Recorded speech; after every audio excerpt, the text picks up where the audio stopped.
আল্লাহ রাসূল দুনিয়াতে যখন আসলেন সেই সময় ওই মক্কার কুরাইশ বংশে একটা নিয়ম ছিল, নিজের মা তার সন্তানকে দুধ পান করাতে পারবে না।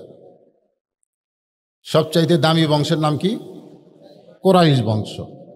কুরাইশ বংশের নিয়ম হলো যে মা সন্তান জন্ম দেবে কিন্তু সন্তানকে দুধ পান করাতে পারবে না, অন্য কেউ দুধ পান করাবে। তো আল্লাহ রাসূল যখন দুনিয়াতে এসেছেন তখন সেই সময় ওই কুরাইশ বংশে অনেকগুলো সন্তান জন্ম নিয়েছে একই টাইমে। সবার সন্তান সবাই নিয়ে গেছে, কিন্তু শুধুমাত্র রাসূলকে নেওয়ার মতো কোনো মানুষ নাই।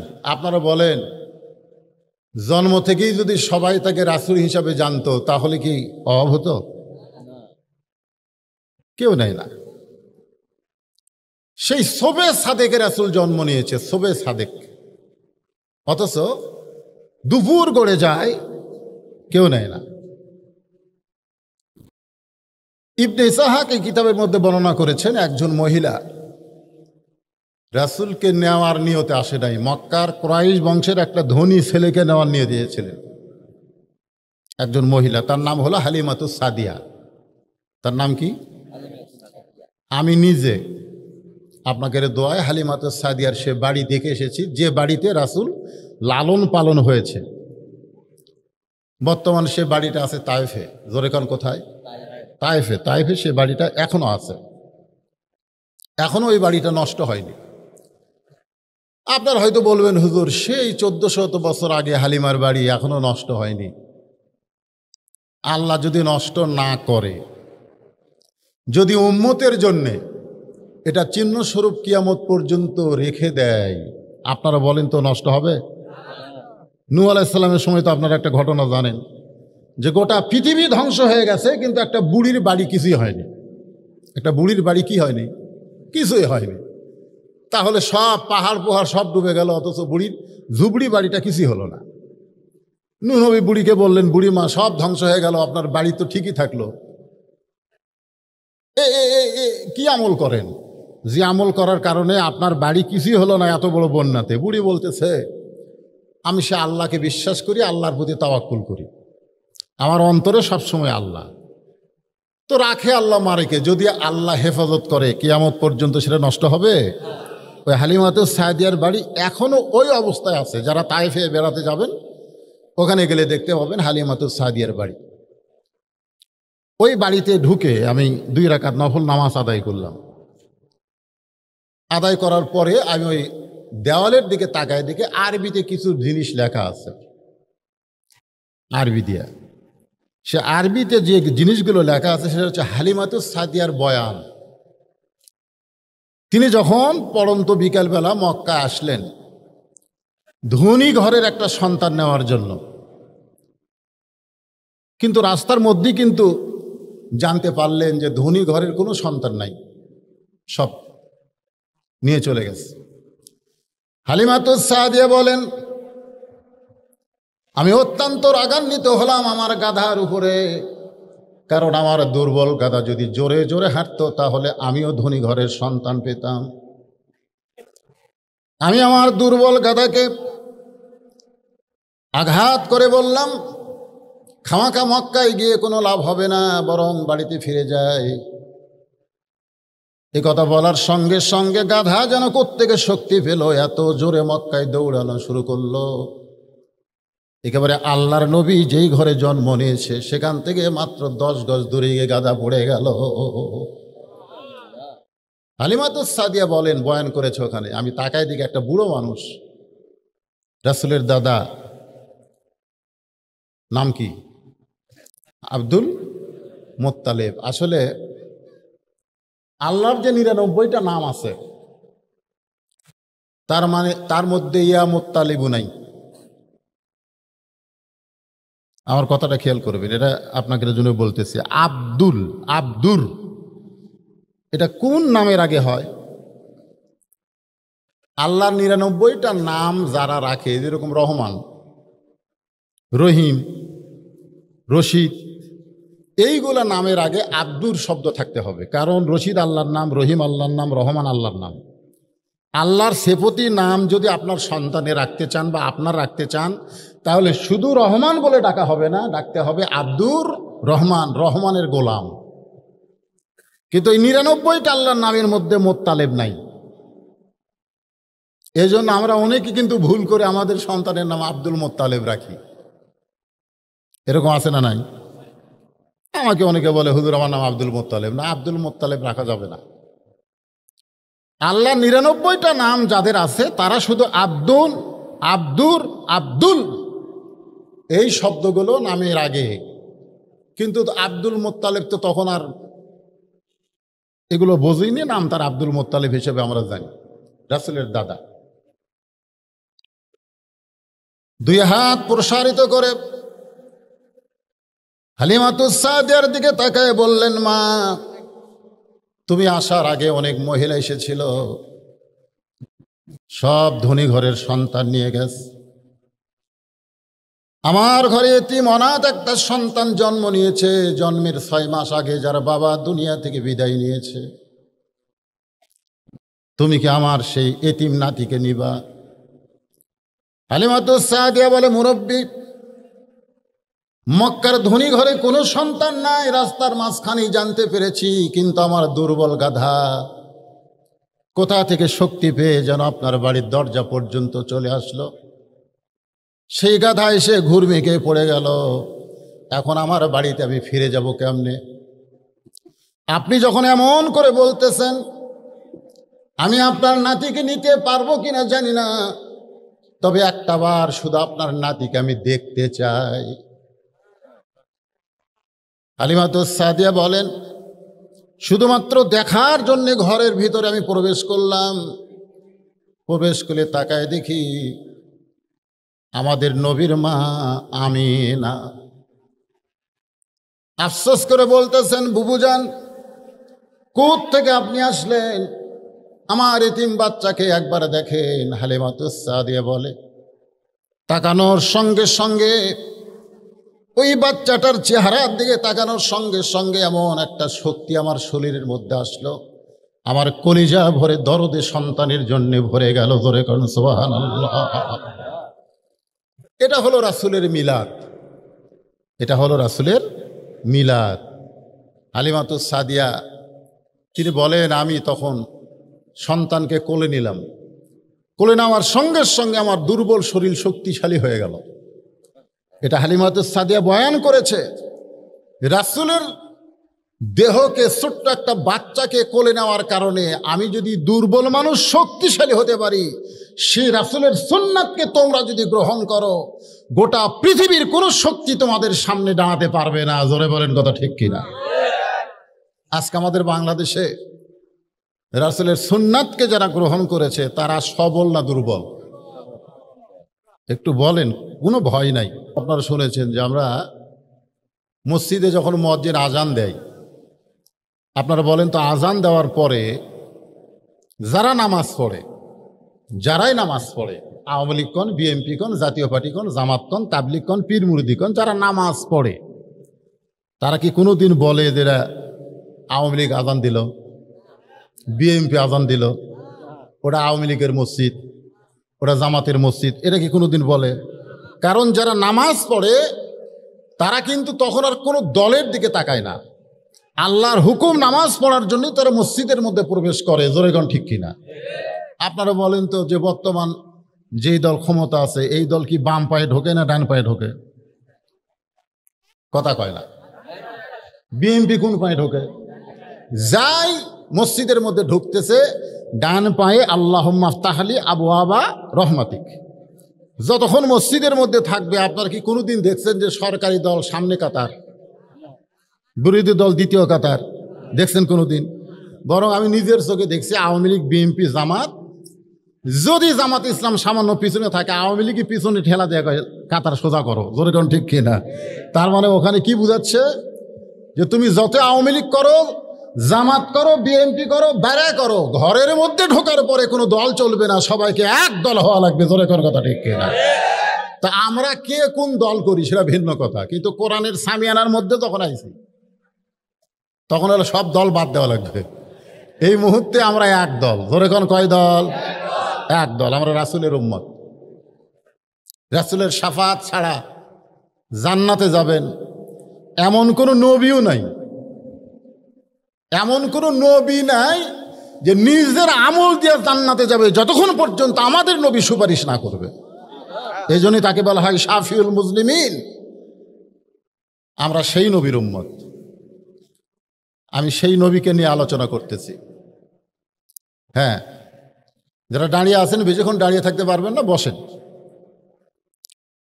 হালিমাতুস সাদিয়া বলে, আমি আমার দুর্বল গাধার কাছে আসলাম, এসে দেখি গাধাটা ওই মাটির সঙ্গে মুখ লাগিয়ে পড়ে আছে। কে যেন আমাকে বলল, হালিমা, তুমি যদি তোমার দুর্বল গাধাকে সবল করতে চাও, যেই সন্তান কোলে নেওয়ার কারণে তোমার দুর্বল শরীর শক্তিশালী হলো, ওই সন্তানের বাম পাটা গাধার মাথায় লাগায়া দাও। হালিমাতুস সাদিয়া বলে, আমি কোলের সন্তান, আমাদের নবী যেই নবীর মিলাদ নিয়ে ঈদে মিলাদুন নবী উদযাপন করবে, তারা একটু মনোযোগ দিয়ে শুনবেন। হালিমাতুস সাদিয়া নবীর বাম পা খানা গাদার মধ্যে লাগাই দিছে, সঙ্গে সঙ্গে দুর্বল গাদা শক্তিশালী হয়ে দাঁড়িয়ে গেছে। হালিমাতুস সাদিয়া বলে, সেই সময় মক্কায় খুব গরম চলতেছিল, তখনও আসমানে সূর্যের তাপ।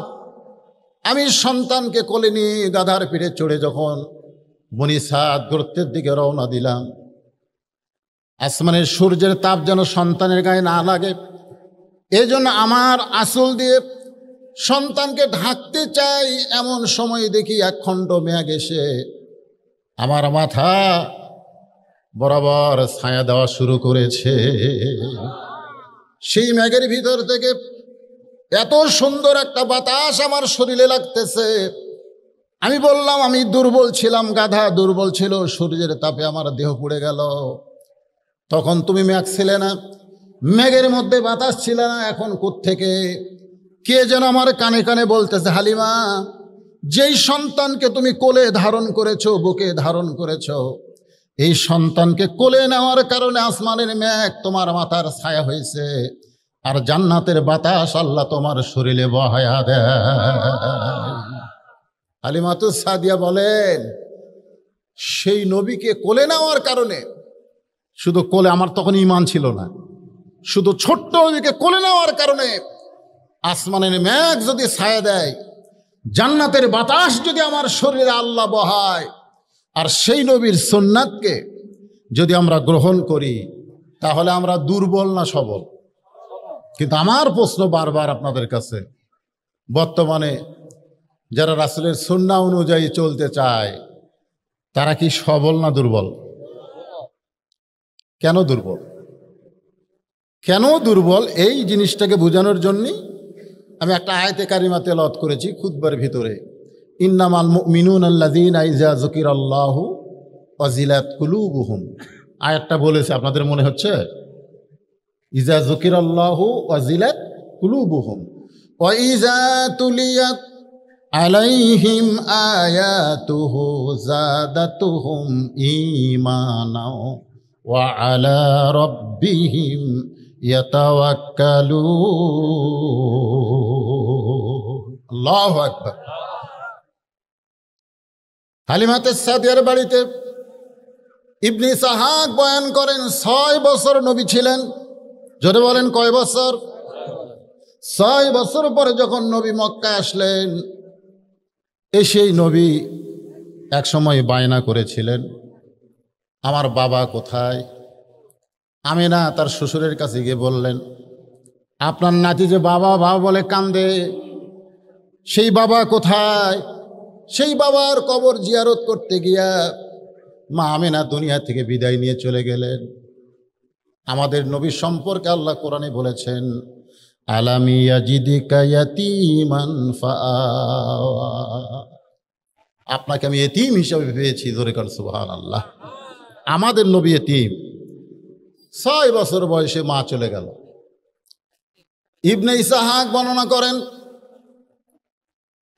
আমার নাতি আবু আব্দুল মুত্তালিব বলতেছে, আমার নাতি ছোট ছোট বাচ্চাদের সঙ্গে খেলতে গেছে। দেখেন মিলাদ, একটু শোনেন, মনোযোগ দিয়ে শোনেন।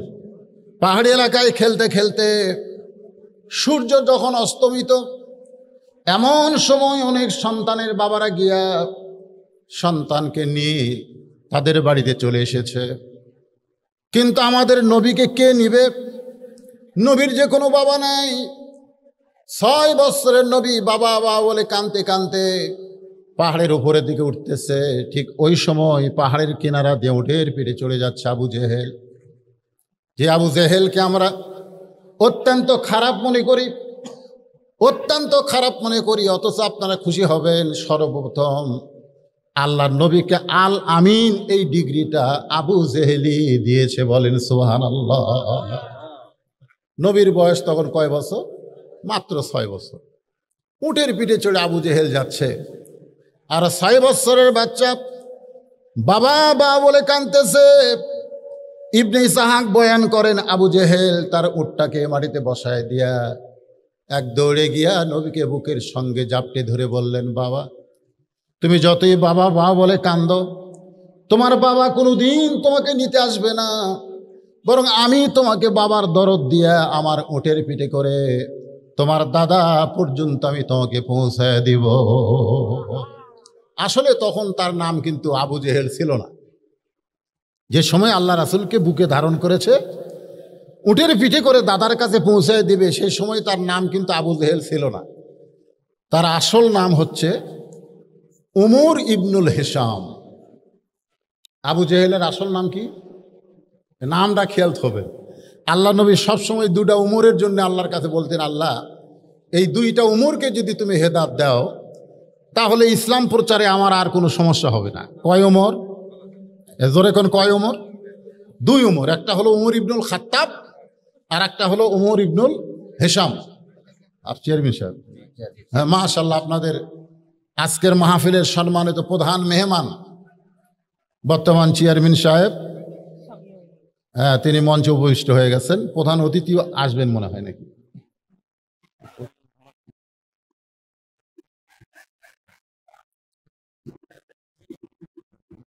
তো ভাইজান কি এখনই কিছু বলবেন না পরে? আমি যে কথা ধরছি এটা একটু শেষ করি। আচ্ছা, তো কি বলতেছিলাম, যে আবু জেহেল, ওনার নাম কি? এই নামটা খেয়াল হবে। আমরা কিন্তু আমাদের ইমামের নাম জানি না, সবাইকে আবু হানিফা আবু হানিফা। আসলে কি আবু হানিফা? তাই অনেক কিছু আমাদের অজানা। আমরা বলি আবু হানিফা। আবু হানিফা কিন্তু তার নাম না, তার নাম হলো নোমান ইবনে সাবেত। তার নাম হচ্ছে নোমান ইবনে সাবেত। কোন তো আপনারা বাংলাদেশের শতকরা কত লোক জানে যে আমাদের ইমামের নাম নোমান ইবনে সাবেত? শতকরা 2-1 জন আলেম ওলামা যারা, তারা জানে। আবু জেহেল সবাই জানে, কিন্তু ওর নাম যে উমর ইবনুল হিসাম, এটা আপনারা জানেন?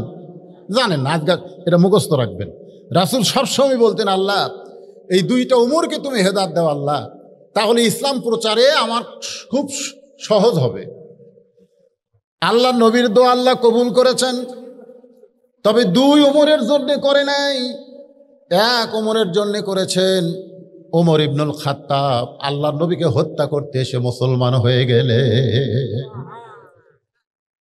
রাসূল বললেন, আল্লাহ আমি সব সময় আপনাকে 2 উমর হেদায়েতের জন্য দোয়া করতাম, আপনি একটা উমর হেদায়েত দিলেন, আর একটা উমর যে হেদায়েত পেল না।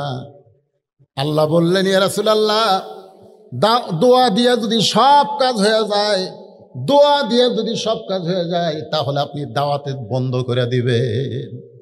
দোয়া দিয়া যদি সব হয়ে যায়। আজকে আমরা যদি খালি দোয়া দিয়া বলতাম, আল্লাহ বাংলাদেশের করোনা মুক্ত করো, বাংলাদেশ করোনা মুক্ত করো আল্লাহ, আমরা কি মৌলবীরা কম দোয়া করছি? যখন দোয়া কি কম করছি? তারপরে সরকার কিন্তু বহু চেষ্টা নিয়েছে, বহু হাসপাতাল বাড়তি করা লাগছে। তার মানে কি বোঝা গেল? খালি দোয়া দিয়া হয় না, খালি দোয়া দিয়া নবীর সময় হয়নি। আল্লাহ বললেন যে আপনার দোয়া কবুল করে 2 উমর কি যদি হেদায়েত দেই, তাহলে দাওয়াতের রাস্তা বন্ধ হয়ে যাবে। তো একটা দোয়ার জন্যে আর একটা দাওয়াতের জন্যে, একটা দোয়া দিয়া কাম হয়েছে, উমর ইবনে খাত্তাব দোয়া দিয়ে কাম হয়েছে, জোরে কোন সুবহানাল্লাহ। আর একটা হলো দাওয়াত। আল্লাহ রাসূল 1 বার না 2 বার না 400 বার। জোরে বলেন কতবার? 400 বার আবু জেহেলের কাছে কলেমার দাওয়াত নিয়ে গেলেন। প্রত্যেকবার আল্লাহর নবীকে গালমন্দ করে তাড়ায় দিছে, প্রত্যেকবার আল্লাহর নবীকে গাল মন্দ করে তাড়ায় দেয়। রাসূল বিরক্ত হয় না? রাসূল কি হয় না? কিন্তু আমরা বিরক্ত হই না? আমরা দাওয়াত 1 বার থেকে 2 বার দেই। আপনি বলেন চলো মসজিদে যাই, চলো মসজিদে যাই। লোকটা বলতে তুই নামাজ পড়েও যাবে, না পড়েও তাই। এরকম আছে না নাই? চলো মসজিদে যাই। লোকটা বলে তুই নামাজ পড়েও যাবে, না পড়েও তাই। আপনি মসজিদে গিয়ে বলতেছেন শয়তান, নামাজের কথা বলি, ও তো নামাজ পড়ে না।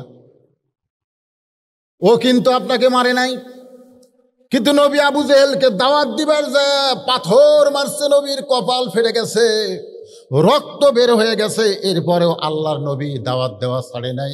সর্বসাকুল্যে 400 বার নবী আবু জেহেলের দরজা।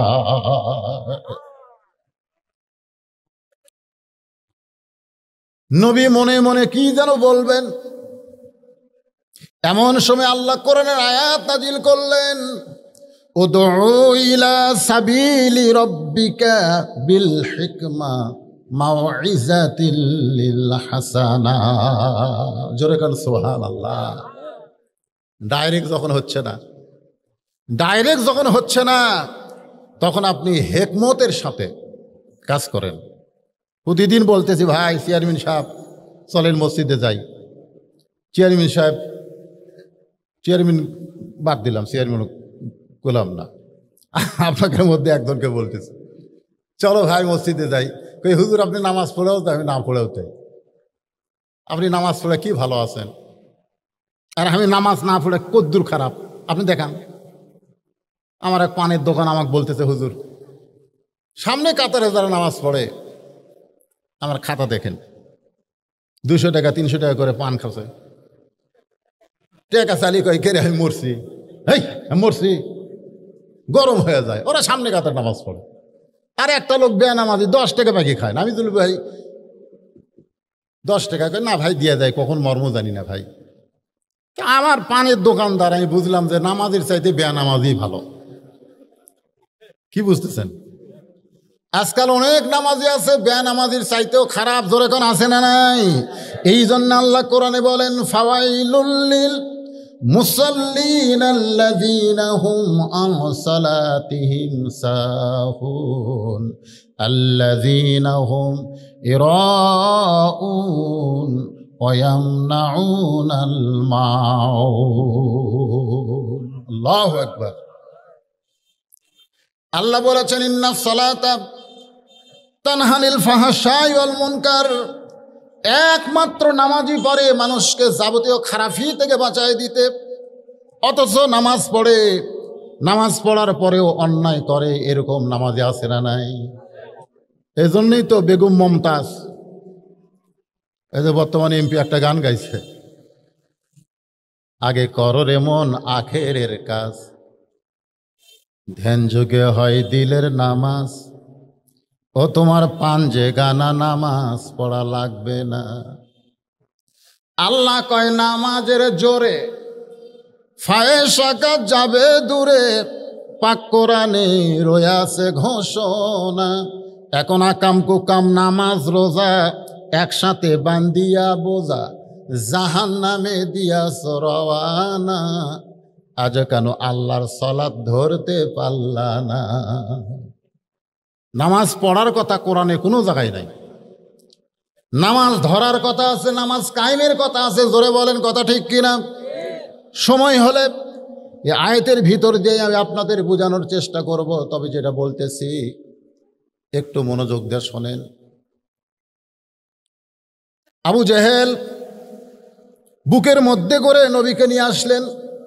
উটটা তখন মাটিতে বসা, নবীকে পিছনে বসায় দিয়ে আবু জেহেল সামনে বসলেন। বসার পরে উটটাকে ওঠার জন্যে আবু জেহেল চেষ্টা করতেছে, আর ছোট্ট নবীকে বলতেছে আমার কোমর চেপে ধরো, আমার উট খুব জোরে জোরে যায়, তুমি যেন পড়ে না যাও, কারণ উটের ভিড় থেকে পড়ে গেলে তোমার কষ্ট হবে। নবী আবু জেহেলের কোমর চেপে বসে আছে, উটটা মাটিতে বসে থাকে কিন্তু উটটা আর ওঠে না। আবু জেহেল চাবুক মারা শুরু করলো, তারপরে উটটা ওঠে না। এক সময় লোহার হাতুড়ি থলিয়া থেকে বের করে উটের মাথায় আঘাত করা শুরু করলো। উটের চামড়া কেটে রক্ত দরদর করে পড়ে যায়। উটের মুখ মাটির সঙ্গে লাগায় থাকে, চোখ দিয়ে দরদর করে পানি পড়ে, কিন্তু উটটা মাটি থেকে উঠতে চায় না। আল্লাহ রাসূল আবু জেহেলের কোমর ছেড়ে গিয়ে উটের সামনে গিয়ে দাঁড়িয়ে বললেন, উঠ রে, এই মানুষটা তোমার পিঠে চড়ে আসতেছিল, তুমি দৌড়ে দৌড়ে হাঁটতেছিলা, কিন্তু এখন তুমি এত দুর্বল কেন হলে? এত দুর্বল কেন হলে যে আমি ছোট্ট একটা বাচ্চা তোমার পিঠে চললাম, এত মারে চামড়া কেটে রক্ত পড়ে যায়, তারপরে তুমি কেন দাঁড়াও না? উটটা ছোট্ট নবীর দিকে তাকায়া যেন বলতেছিল যে আপনার সামনে থাকবে কেউ আর আপনাকে পিছনে বসাবে, কেউ আপনার সামনে থাকবে আর আপনাকে পিছনে বসাবে। আমি একজন জন্তু জানোয়ার হতে পারে, আমি মরে যাব, কিন্তু জমিন থেকে দাঁড়াবো না। চিন্তা করেন, এটা হচ্ছে রাসূলের মিলাদ। তখন নবী নবুয়ত পায় নাই, ওই সময়ও জঙ্গলের পশু পক্ষীরা আমার নবীকে চিনেছে। জোরে কোন কথা ঠিক কিনা ভাইজান? আমি আস্তে আস্তে খাদিজাতুল কুবরা থেকে নবীর সিরাতের দিকে যাব, এই আয়াতকে সামনে নিয়ে। তো চেয়ারম্যান সাহেব এসেছেন, তাদের সামনে নির্বাচনও আছে, তিনি হয়তো নির্বাচনী প্রচারণায় কোনো জায়গায় যাবেন, তার সংক্ষিপ্ত কথা বলে লা ইলাহা ইল্লাল্লাহু মুহাম্মাদুর রাসূলুল্লাহ সাল্লাল্লাহু আলাইহি সাল্লাম। এখানে আল্লাহ বলতেছেন, ইন্নামাল মুমিনুনা আল্লাযীনা, মুমিন কারা? কথার দিকে, আয়াতের দিকে খেয়াল করেন। এতক্ষণ তো মিলাদ থেকে কিছু শুনলেন, এখন সিরাত আসতেছে। আবার মা খাদিজা থেকে কিছু কথা আপনাদের মা বোনদের জন্য। মেয়েরা নাকি নড়াচড়া করতেছে, গরম তো, আর মেয়েরা ওদের ধৈর্য কম। ধৈর্য কম না? হ্যাঁ, ধৈর্য কম। গন্ধম গাছের কাছে কে গেছে? হাওয়া না আদম? হাওয়াই গেছে, বোঝেন না? এরা স্টার জলসা জি বাংলা বন্ধ হয়ে গেছিল, আমি মনে করছিলাম মাশাআল্লাহ আলহামদুলিল্লাহ মোটামুটি আমাদের বউ মেয়েগুলো কি হচ্ছে, ভালো হবে, হবে কি হবে না? আবার শুনলাম নাকি চালু হচ্ছে আবার। তো যাই হোক, মা বোনেরা নড়াচড়া করেন না, আপনাকে আলোচনা আছে ইনশাল্লাহ। এখানে আল্লাহ বলতেছেন মুমিন কারা, ইন্নামাল মুমিনুনা আল্লাযীনা, মুমিন কারা? মুমিনদের তিনটা বৈশিষ্ট্যের কথা বলা হয়েছে। এক নম্বর হলো ইজা যুকিরাল্লাহ, যখন তারা আল্লাহর জিকির করবে, ওয়াজিলাত কুলুবুহুম, তখন তার অন্তরের মধ্যে কম্পন সৃষ্টি হবে। সুবহানাল্লাহ বলেন। আমার মাদ্রাসা আছে এরকম, হাফিজি মাদ্রাসা। আজকে যে মাদ্রাসার মাহফিল, এরকম একটা মাদ্রাসা আছে, এনারা দাওয়াত দিবার কাছে, ওনারা দেখছেন আমি ওয়াজ নসিহত করে টাকা পয়সা দিয়ে কী করি, যারা আমার ওখানে যায় তাদের এই ভুলটা ভেঙে যায়। তো আমার এক ছাত্র আছে, আমি অনেক মাহফিলে বলি, নাম আব্দুল্লাহ। নাম কি? আব্দুল্লাহ। ও পেশাব করবার যায় খালি কাশে, এরকম কাশে। তা আমি আমার মোহতামিমকে বললাম, হুজুর পেশাব করতে গিয়ে কাশে, আরে কাশের ওষুধ খাওয়ান। তো মোহতামিম হাসে আর বলে, হুজুর এটা তো সেই কাশ না। তাই বললাম, এটা কিসের কাশ? কয় ওকে জিজ্ঞাসা করেন। ও যখন পেশাব শেষ করে বের হয়ে আসলো, আমি বললাম তুই কাশিস কে? বলে, হুজুর আমি পেশাব করতে করতে আমার পেশাব যখন শেষ, তখন আমার মনের মধ্যে একটা ধোঁকা হয় যে আরও কিছু পেশাব হয়তো আছে, তখন আমি এরকম কাশি দেই, তো সামান্য এক ফোঁটা বাড়ায়, তা আমার ধোঁকা হয় আরও হয়তো আছে, তখন আবার কাশি দেই, তা আবার কিছু বাড়ায়, তারও যখন কাজ দিতে আর বাড়ায় না, তখন পানি খরচ করি, এখন অজু করব। আয়ন আব্দুল্লাহ, তুমি মাত্র 7 বছরের বাচ্চা, এইভাবে পেশাব থেকে পবিত্র হও, পানি খরচ করো, পেশাব নিংড়ানোর পরে অজু করবা। ছেলেটা আমার দিকে তাকায় বলে, হুজুর আপনি জানেন না, আল্লাহ রাসূল বলেছেন ওই ব্যক্তির কবরের সবচাইতে বেশি আযাব হবে যে পেশাব থেকে পবিত্র হয় না। আপনি জানেন না হুজুর? আমাকে বলতেছেন। আর আমি পেশাব করে অজু করার কারণে করার কারণ হলো আমি এমন একটা কিতাব পড়ি, আমি এমন একটা কিতাব হাত দিয়ে স্পর্শ করি যেই কিতাব অপবিত্র অবস্থায় ধরা যাবে না। সুবহানাল্লাহ বলেন না কেন? চিন্তা করছেন? ওয়াজিলাত কুলুবুহুম, অন্তরের মধ্যে কম্পন সৃষ্টি হয়। এটা কোন জিকির? আপনারা তো আজকে বাংলাদেশে বহু জিকির দেখছেন, জিকির করতে করতে মানুষ সামিয়ানার উপরে ওঠে, ওঠে এরকম নাই? আর তাহেরির জিকির তো মাশাআল্লাহ, জিকির নাই কেন করতে। হ্যাঁ, কিছুদিন আগে তাহেরি একটা জিকির করে ভাইরাল হয়ে গেছে। আল্লাহর ধন নবীরে দিয়া আল্লাহ গেছে গায়েব হইয়া, নবীরে ধ্যান খাজা পাইয়া, শুয়া আছে আজমিরে, কেউ ফিরে না খালি হাতে, খাজারে তোর দরবারেতে। এই জিকিরের কথা বলছে। এই জিকিরটা কেমন? শীতের মধ্যে রোদে চেয়ার নিয়ে আমি মাদ্রাসার আঙ্গিনায় বসে আছি, ছোট্ট একটা বাচ্চা হঠাৎ বের হয়ে আসলো। আমি জিজ্ঞাসা করলাম কি করবি? ও আমাকে 3টা আঙ্গুল দেখালো, 3টা। আমি বললাম 3টা কি? বলে হুজুর আপনি জানেন না, 1 নম্বর হলো পেশাব, 2 নম্বর হলো পায়খানা, আর 3 নম্বর হলো অজু থাকে না। তা আমার অজু নাই, এই জন্য আমি বের হয়েছি। তা আমি বললাম শোনো, বাংলাদেশের একটা বক্তা আছে আমির হামজা, বলছে যে অজু ছাড়াও কোরআন পড়া যায়, তো তুমি অজু করা লাগবে না, এই শীতের মধ্যে কি দরকার, যাও কোরআন পড়ো। ও আমার দিকে তাকায় বলে হুজুর ওই আমির হামজা টামজা আমি মানি না, অজু করা লাগবে। তাই বললাম কে রে, আমির হামজা মানিস না, আমাকে মানিস? আপনি মাদ্রাসার পরিচালক, মানবো না কেন? আমি বললাম অজু করা লাগবে না, যা অজু ছাড়াই আল্লাহর কোরআন পড়, তোর যত পাপ হবে সমস্ত পাপ যেন আল্লাহ আমাকে দেয়। এইরকম কথা বলে জোরে ধমক দিলাম। আমার ধমকে ছেলেটা মাদ্রাসার ভিতরে ঢুকলো। যেই মাদ্রাসার মধ্যে ঢুকলো আমি চিন্তা করলাম যে ও কি যায় কোরআন পড়তিছে, এটা দেখার জন্য তো সরাসরি দরজার যাওয়া যায় না। আমি জানলার ফাঁক দিয়ে তাকায় দেখি ও দরজার কিনারায় লুকে আছে। লুকে থাকার কারণ হলো যে আমি চেয়ারে আসি না নাই, আমি যেই চেয়ারে থাকবো না ও আবার বার হবে। তো দেখে আমার চেয়ার খালি, বের হয়েছে। বের হয়ে আমি ঘুরে এসে এই, ও তখন বলতে যে হুজুর দরকার হলে আমি মাদ্রাসা ছেড়ে যাব, কিন্তু অজু ছাড়া আল্লাহর কোরআন আমি ধরব।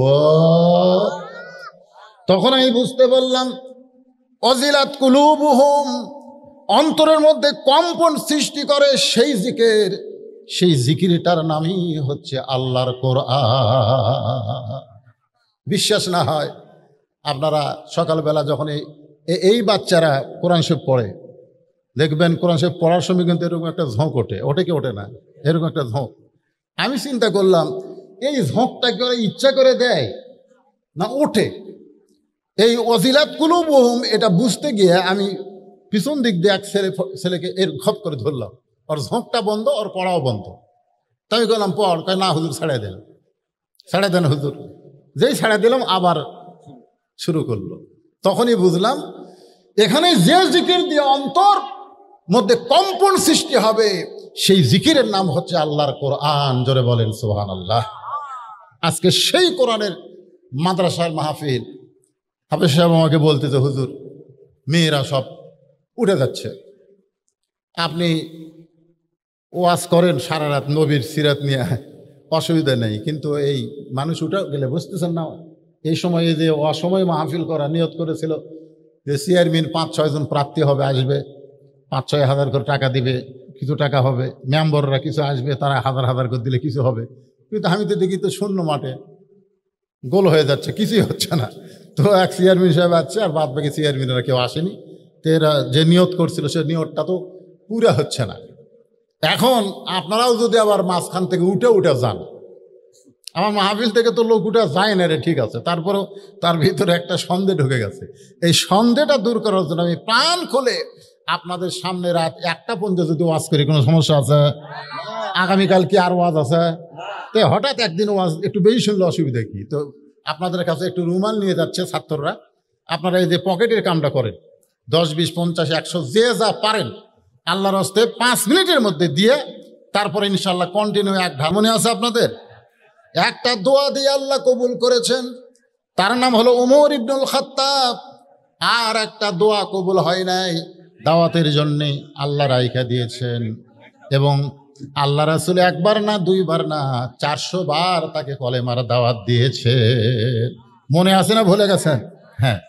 অথচ যখন উমর ইবনুল হিসাম ছিল তখন কি করেছে? উটের পিঠে করে দাদার কাছে পৌঁছে দিছে। আপনাদের কাছে আমি যদি রাসূলের 40 বছর, যেটা মিলাদ মিলাদ যেটা মিলাদ আমরা বলি, এটা 40 বছর, জোরে কোন কয় বছর? 40 বছর জীবনী নিয়ে আলোচনা করি, আপনারা কেউ মন খারাপ করবেন না, খালি শুনবেন আর শুনবেন। এই 25 বছরে যখন মা খাদিজার সঙ্গে বিয়ে হলো, মা খাদিজার বয়স কত? 40 বছর, জোরে কোন কয় বছর? কি সুন্দর একটা ঘটনা, আপনারা খালি শুনবেন আর শুনবেন। কিন্তু 40 বছর বয়সে যখন গারে হীরার মধ্যে আল্লাহ নবীর উপর কোরআন নাজিল হলো, কোরআন নাজিল হওয়ার মক্কায় 13 আর মদিনায় 10, এই 23 বছর। জোরে কোন কয় বছর?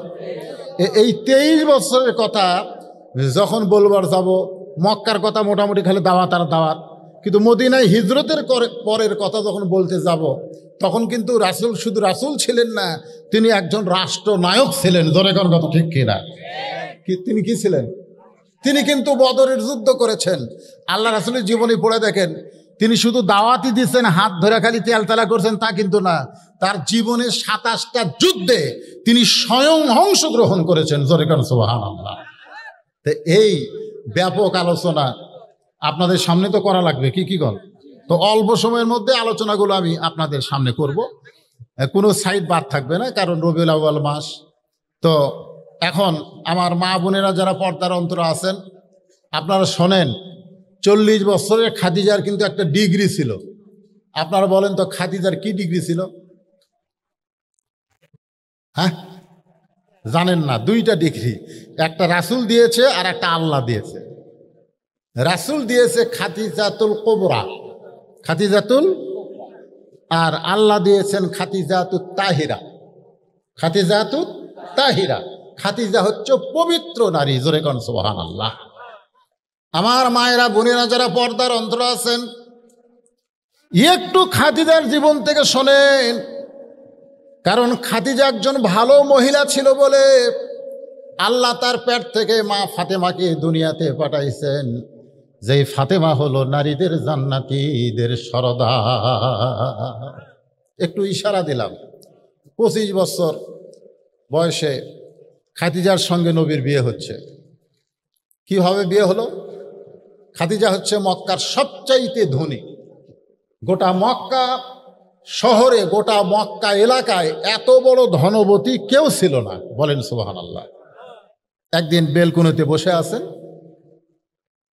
হঠাৎ তিনি দেখতে পাচ্ছেন যে একটা ঘরের ভিতরে তার রাখালগুলো সব দুপুর বেলায় ঘুম পাড়তেছে। খাদিজাতুল কুবরা চমকে গেলেন। হাজার হাজার উট দুম্বা বাদ দিয়া রাখালগুলো দুপুর বেলায় ঘরের মধ্যে আরাম করে। তিনি রাখালের সর্দারকে ডাক দিলেন। রাখালের সর্দারকে রাগাত্ম স্বর জিজ্ঞাসা করলেন, আমার হাজার হাজার উট দুম্বা বাদ দিয়া তোমরা দুপুর বেলায় ঘরের মধ্যে আরাম করো, উট দুম্বাগুলোর খবর কি?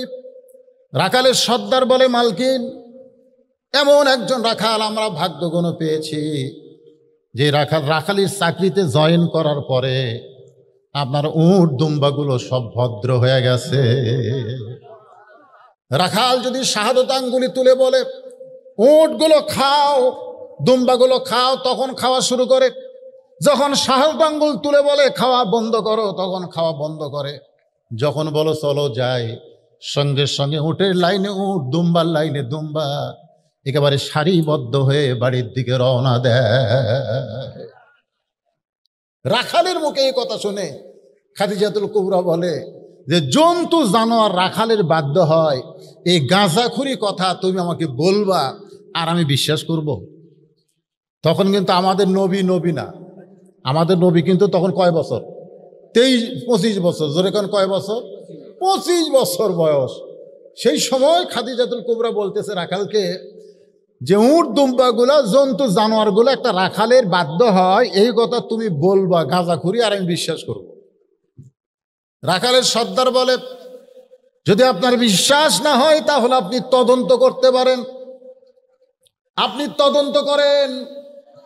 রাখালের সর্দারের কথায় খাদিজাতুল কুবরা তদন্ত করতে গিয়ে দেখে উট দুম্বাগুলো সব খাওয়া দাওয়ায় ব্যস্ত, কিন্তু রাখাল দাঁড়িয়ে আছে। রাখালের চেহারার মধ্যে রোদের কোনো চিহ্ন নাই, পাহাড় পোড়া গন্ধ পাওয়া যায়, বালু পোড়া গন্ধ পাওয়া যায়। কে যেন ছাতা রাখালের মাথায় ধরে রেখেছে। খাদিজাতুল কুবরা উপর দিকে তাকায় দেখে এক খণ্ড মেঘ আল্লাহ নবীর মাথায় ছায়া হয়ে আছে। খাদিজাতুল কুবরা আশ্চর্য হয়ে গেলেন, এটা কেমন মানুষ, আসমানের মেঘ তার জন্য ছাতা হয়। আর একটু নিকটে গেলেন, নিকটে যাওয়ার পরে নবীকে একটু পরখ করে দেখতে চাইলেন, কিন্তু হঠাৎ একটা বাতাস এসে খাদিজার নাকের মধ্যে ঢুকলো। ওই বাতাসটা নবীর গায়ের সঙ্গে আঘাত করে বাড়ি লেগে খাদিজার নাকের মধ্যে ঢোকার কারণে মেশক আম্বরের সুগন্ধ, এই সুগন্ধ যেন দুনিয়ার কোনো সুগন্ধ নয়, যেন আল্লাহ জান্নাতের দরজা খুলে দিয়েছে। 40 বছরের বিধবা বয়স্ক নারী খাদিজা এক দৌড়ে বাড়ির মধ্যে এসে দরজা বন্ধ করে দিলেন। দাসী বলতেছে, মালকিন, রাখালকে তদন্ত করতে গেলেন, তদন্তের রিপোর্ট কি? তদন্তের তো একটা রিপোর্ট আছে না নাই? খাদিজা ঘরের ভিতর থেকে বলতেছে, তদন্তের রিপোর্ট হলো রাখালের চাকরিকে আমি ক্যান্সেল করে দিলাম, আমি রাখালের চাকরি ক্যান্সেল করে দিলাম। দাসী মূর্খ মানুষ আশ্চর্য হয়ে গেল, এমন খারাপ কিছু হয়তো দেখেছে যার কারণে চাকরি ক্যান্সেল হয়ে গেল।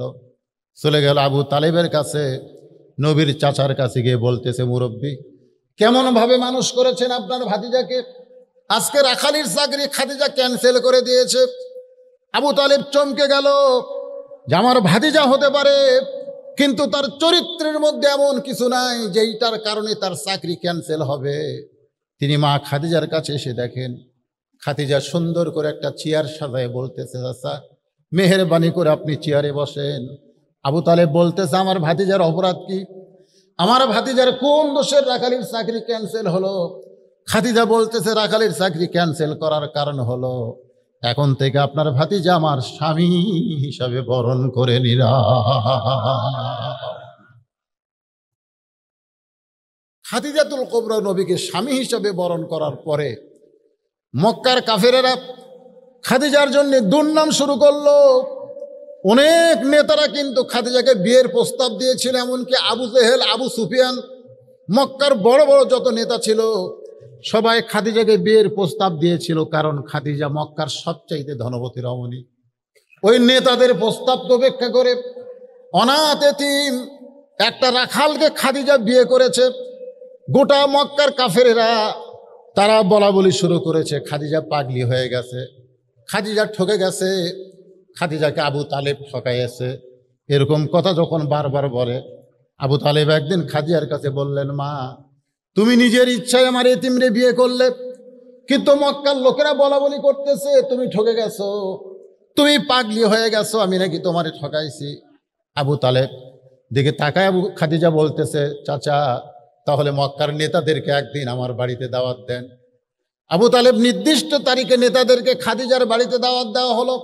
সমস্ত নেতাদের সামনে খাদিজা বসে বলতেছে, ও নেতারা, তোমরা নাকি বলা বলি করো আমি আব্দুল্লাহর এতিম পোলাকে বিয়ে করে ঠকে গেছি, আমি নাকি পাগলি হয়ে গেছি।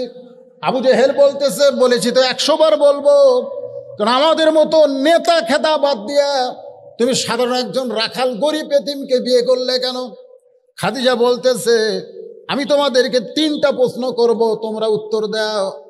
1 নম্বর প্রশ্ন হলো, তোমরা বলো তো আব্দুল্লাহর এতিম পোলা যে গরিব ছেলেটাকে আমি স্বামী হিসাবে গ্রহণ করেছি, তার বংশের দাম বেশি না আমার বংশের দাম বেশি? মক্কার সমস্ত নেতারা আশ্চর্য হয়ে গেল, সবাই মাথা নিচু করে আছে। খাদিজাতুল কুবরা বলতেছে, আমার 1 নম্বর প্রশ্ন, বলো তো তার বংশের দাম বেশি না আমার বংশের দাম বেশি? সমস্ত নেতা বলতেছে, বংশের দিক দিয়ে আব্দুল্লাহর এতিম পোলাই দামি, তোমার বংশের চাইতে তার বংশ উচ্চ বংশ। খাদিজা বলতেছে, তাহলে দেখো 1 নম্বরে আমি জিতে গেলাম, নিম্ন বংশের একটা মেয়ে হয়ে উচ্চ বংশের একটা স্বামী পেলাম। আমার 2 নম্বর প্রশ্ন হলো, তোমরা সত্যি করে বলো আমার চেহারা সুন্দর না আব্দুল্লাহর এতিম পোলার চেহারা সুন্দর? তোমরা সত্যি করে বলবে। এই যে প্রশ্ন করলাম উত্তরটা কি একটু চিন্তা করে দাও। সমস্ত নেতারা মাথা নিচু করে বসে আছে। খাদিজা বলতেছে মাথা নিচু করে বসে থাকলে হবে না, উত্তর দাও। আবু জেহেল বলতেছে খাদিজা তোমার চেহারার কথা কি বলবো, কারণ তোমার 40 বছর বয়স, তুমি বিধবা। দুনিয়ার এমন কোন পুরুষ মানুষ আজ পর্যন্ত আমি নিজের চোখে দেখি নাই যে আব্দুল্লাহর এতিম পোলার চাইতে সুন্দর হতে পারে। আমার মনে হয় গোটা পৃথিবীর ভিতরে আব্দুল্লাহর এতিম পোলা সব চাইতে সুন্দর মানুষ। খাদিজা বলতেছে তোমরা বলতেছো আমি ঠকে গিয়েছি, এখন বলো তো আমি একজন কোন সুন্দরী মেয়ে মানুষ দুনিয়ার সর্বশ্রেষ্ঠ সুন্দর একজন স্বামী পেলাম, এই হিসাবে আমি জিতে গেলাম না ঠকে গিয়েছি? আমার 3 নম্বর প্রশ্ন হলো, আমি এখন তোমাদের কাছে বলবো আমার বয়স বেশি না আব্দুল্লাহর এতিম পোলার বয়স বেশি? সমস্ত নেতারা বলতেছে তোমার বয়স হলো 40 বছর আর আব্দুল এতিম পোলার বয়স হলো মাত্র 25 বছর। খাদিজা বলে দেখো 40 বছরের একটা বিধবা নারী হয়ে 25 বছরের একটা যুবক স্বামী পেয়ে গেলাম, এখন বলো তো আমি ঠকলাম না আব্দুল্লাহর এতিম পোলা ঠকলো? সমস্ত নেতারা বলতেছে চলো যাই, চলো যাই। আসলে খাদিজা ঠকে নাই, খাদিজা জিতে গেছে। জোরে কোন সুবহানাল্লাহ। সেই খাদিজার পেট থেকে আল্লাহ নবীর মাধ্যমে 60টা সন্তান আল্লাহ দুনিয়াতে দান করেছেন। ওই 25 বছরের যুবক 40 বছরের মহিলাকে বিয়ে করার পরে আল্লাহ তার পেট থেকে 60টা সন্তান দিয়েছে। তার মধ্যে 3টা হলো ছেলে আর 4টা হলো মেয়ে। 3টা ছেলে তৈয়ব তাহের, আর একটা হলো কাশেম, আর একটা হলো কাশেম। রাসূলের সর্বসাকুল্যে ছেলে হচ্ছে 4টা। ধরে কোন কয়টা? 4টা ছেলে, একটা হলো তৈয়ব, একটা তাহের, একটা কাশেম। এই 3টা ছেলে মা খাদিজার পেট থেকে হয়েছে। আর একটা ছেলের নাম হলো ইব্রাহিম। এই ইব্রাহিমটা হয়েছে মারিয়া কিপ্তিয়ার পেট থেকে। আর মা খাদিজার পেট থেকে 4টা কন্যা সন্তান হয়েছে। একটা হলো কুলসুমা, একটা হলো জয়নাব, একটা হলো রোকেয়া, আর একটা হলো খাতুনে জান্নাত ফাতেমা তো জোহরা। জোরে কান সুবহানাল্লাহ। আল্লাহ রাসূলের মিলাদ নিয়ে আমি কিছুক্ষণ আপনাদের সামনে আলোচনা করলাম। আল্লাহ রাসূল এক সময় হীরা গুহার মধ্যে ঢুকলেন। আল্লাহ পাক আমাকে কয়েকবার ওই গুহার মধ্যে যাওয়ার তৌফিক দিয়েছেন। আশ্চর্য হবেন, ওই গাড়ি হীরার মধ্যে নবী একাধারে 3.5 বছর পর্যন্ত সাধনা করেছে। ধরে কান সুবহানাল্লাহ। 3.5 বছর পর্যন্ত নবী এক জায়গায় ছিলেন, যে পাহাড়টা মাটি থেকে 2600 ফুট উপরে ওই গর্ত। যারা হজ করতে গেছেন গাড়ি হীরা যারা দেখছেন, আমাদের মতো মানুষ এখন তো সিঁড়ি আছে, এই সিঁড়ি দিয়ে উঠতে উঠতে 2 লিটার পানি পান করা লাগে, কিন্তু তখন সিঁড়ি ছিল না। দৈনিক 2 বার মা খাদিজাতুল কুবরা আল্লাহর নবীর কাছে খাবার নিয়ে যাইতেন। বলেন সুবহানাল্লাহ। 3.5 বছর নবী সেই গাড়ি হীরার মধ্যে সাধনা করলেন। সাধনা করার পরে নবীর বয়স যখন 40 হয়ে গেল, দুনিয়ার বয়সের কথা বলতেছি আমি, কিন্তু দুনিয়ার বয়সের কথা বলতেছি। আসলে আমাদের নবীর বয়স কত এটা নবী কিন্তু একদিন আজরাইলকে, আপনি জিবরাইলকে জিজ্ঞেস করেছিলেন। এটা হাদিসের মধ্যে রয়েছে। মানে আল্লাহ রাসূল ঘরের মধ্যে আছেন, ইতিমধ্যে ফেরেশতা জিবরাইল তো দাহিয়াতুল কালবি মানুষের সুরতে নবীর কাছে আসতেন। এসে সালাম দিলেন, আসসালামু আলাইকুম ইয়া রাসূলুল্লাহ, আমি একটা আপনার কাছে যেতে চাই। তো তখন আল্লাহ রাসূল ফাতেমাকে বললেন, তোমার চাচা এসেছে, দরজাটা খুলে দাও। চাচা বাপের কি কি ভাই? না না, বাপের চাচা কাক কয়? ছোট ভাই না বড় ভাই? বড় ভাই চাচা কয়। আপনাকে জায়গায় মনে হয় বড় বড় জেঠা হয়, বড়গুলো জেঠা কয়। আচ্ছা, চাচা আইসে, দরজা খুলে দাও। তো মা ফাতেমা গিয়ে দরজা খুলে দিলেন। জিবরিল আমিন নবীর কাছে এসে মুখ ভার। আল্লাহ রাসূল জিবরাইল থেকে তাকায় বললেন, মুখটা ভার করে বসে আছো কেন? বলেন, ইয়া রাসূলুল্লাহ, কেউ না জানলে আপনি তো জানেন আমি জিবরাইল। আপনি তো জানেন আমি জিবরাইল, বাবা আদম থেকে আপনি পর্যন্ত যত নবী দুনিয়াতে আইছে আমি সকলের কাছে আল্লাহর কাছ থেকে ওহী নিয়ে নাজিল হয়েছি। সে আদম থেকে শুরু করে আপনি পর্যন্ত সব নবীর কাছে আমি আল্লাহর ওহী নিয়ে আসি, তাহলে আমি চাচা কিভাবে হই? আল্লাহ রাসূল বললেন, জিবরাইল তোমার বয়স কত? ফেরেশতা জিবরাইল বললেন, ইয়া রাসূলুল্লাহ, আল্লাহ আমাকে সৃষ্টি করেছেন, আমার বয়স আমি হিসাব করে বলতে পারবো না, তবে পূর্ব গগনে পূর্ব আকাশে আমি একটা তারকা দেখতাম, একবার দেখার পর ৭০,০০০ বছর আর দেখতে পেতাম না। একবার সেই তারকা যদি দেখতাম ৭০,০০০ বছর আর সেই তারকা আমি দেখতে পেতাম না, আবার দেখতাম ৭০,০০০ বছর পর। এভাবে আমি ৭০ বার ওই তারকা দেখেছি, কিন্তু এখন ৭০,০০০ বছর হয়ে গেল আর তারকা আসমানে উদয় হয় না। আল্লাহ রাসূল মুস্কে হাসিতে বললেন, জিবরাইল, যে তারকাকে তুমি ৭০,০০০ বছর পর পর ৭০ বার দেখেছো, সেই তারকা আর কেমনে দেখতে পাবে? কারণ সেই তারকাই হলাম আমি মুহাম্মাদুর রাসূলুল্লাহ। লিল্লাহি তাকবীর। তা আল্লাহ নবীর বয়স কত এটা তো হিসাব করে বলা যাবে না, কিন্তু দুনিয়াবি বয়স হলো মা খাদিজার যখন ৪০, রাসূলের তখন ২৫। যখন রাসূলের উপর আল্লাহ কোরআন নাজিল করেছে তখন নবীর দুনিয়াবি বয়স হলো ৪০ বছর। জোরে কোন কয় বছর? ৪০ বছরে এই কোরআনের প্রথম যে আয়াত আপনাদের মাদ্রাসাকে সামনে নিয়ে এবং রবিউল আউয়াল মাসকে সামনে নিয়ে যে আয়াতে কারিমা তেলাওয়াত করেছি, সে আয়াতকে সামনে নিয়ে কথা বলতেছি। প্রথম যে শব্দটা রাসূলের উপরে আল্লাহ নাজিল করলেন, আপনারা কম বেশি সকলেই সেই শব্দটা জানেন। কি কোন জানেন না? শব্দ কি?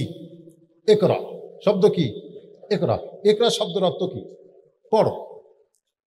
ইকরা শব্দের অর্থ হলো পড়ো। হ্যাঁ, মারাত্মক কথা। পড়ার কথা সর্বপ্রথম আল্লাহ নবীকে বললেন, পড়ো। আপনারা পড়েন? এখন হয়তো বলে, হুজুর আমরা তো পড়ি। আমরা কি পড়ি না? নবীকে যখন জিবরাইল বললেন ইকরা, রাসূল কিন্তু পড়েন নাই। ফেরেশতা জিবরাইল বললেন ইকরা, হুজুর আপনি পড়েন। নবী পড়েন না, চুপ করে আছেন। জিবরাইল বললেন, হুজুর আপনি পড়েন। আল্লাহ রাসূল পড়েন না। ফেরেশতা জিবরাইল বলতেছে, ইয়া রাসূলুল্লাহ, আমি আপনাকে ইকরা বলি, ইকরা দিয়ে শুরু করবেন, পড়েন না কেন? আল্লাহ রাসূল বললেন, জিবরাইল তুমি পড়তে বললি আমি পড়ব, তুমি পড়তে বললি আমি পড়ব। এমন ছাত্র আমি না, আগে জানতে হবে কি পড়ব, কি জন্যে পড়ব, পড়ার বিষয় কি এটা আগে জানবো। জোরে কর সুবহানাল্লাহ।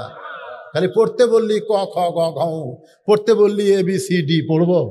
মুসলমানের সন্তান, আজকে আমরা যারা মুসলমান দাবি করি, প্রত্যেকটা মুসলমান নর নারীর উপরে আল্লাহর কোরআন শিক্ষা করা হলো ফরজ। জোরে কোন কথা ঠিক কিনা? এটা ফরজ। এটা কি ফরজ? অনেকে বলবেন, হুজুর 5 ওয়াক্ত নামাজ পড়াও ফরজ, জানাজার নামাজ পড়াও ফরজ। কি কন? 5 ওয়াক্ত নামাজ পড়াও ফরজ, জানাজার নামাজও কি ফরজ না? তো জানাজার নামাজ কি ফরজ? ফরজে কিফায়া। তা আপনারা এখন কি মনে করতেছেন এই কোরআন শরীফ পড়া ফরজে কিফায়া? ফরজে কিফায়া যে গ্রামের কয়েকটা গরিব গরিব ছেলে কোরআন পড়বে, ওরা এই গরিবেরাই সব কোরআনের হাফেজ হবে, বছর অন্তর কোরআনের মাহফিল হবে, ওদের মাথায় পাগড়ি দেওয়া হবে। আশ্চর্য ধরনের দেশ বাংলাদেশ, যেই দেশের চেয়ারম্যানের ছেলে, এমপির ছেলে, মন্ত্রীর ছেলে, সচিবের ছেলে, ইঞ্জিনিয়ার ডাক্তারের ছেলে কোরআনের হাফেজ হতে পারে না, কোরআনের হাফেজ হয় গরিব গুরবার ছেলে। জোরে কোনো কথা ঠিক কিনা? ওদের ধারণা মোল্লার দৌড় হলো মসজিদ পর্যন্ত। একটা মৌলবি মসজিদে যাবে, মসজিদে যায়, তাও তো মসজিদে এখন আবার ইচ্ছা মতো আপনি বক্তব্য দিতে পারবেন না। বক্তব্য দিবার গেলেও রেকর্ডিং হবে, কারণ মোল্লার দৌড় মসজিদ পর্যন্ত। মোল্লারা মসজিদে গিয়া নামাজ পড়াবে, এছাড়া মোল্লাদের কি করবে? 4 কাম, বিয়ে শাদী পড়াবে, মরে গেলে জানাজা করবে, দোয়া দরুদ করবে, এছাড়া তার মৌলবীর কোনো কাম নাই। এজন্যে ব্যাকরণের বাগধারায় গোলাম সাকলাইন এক নাস্তিক, উনি আবার লেখছে মোল্লার দৌড় মসজিদ পর্যন্ত। কিন্তু এখনকার মোল্লার আবার সংসদে যাবার চায়। যেরকম কোথায় যাবার চায়? এই সংসদে যেদিন থেকে মোল্লারা যাবার চায় সেদিন থেকে মোল্লাদের উপরে বাতিল যারা তারা শত্রু হয়ে গেছে। যেরকম কথা ঠিক কিনা?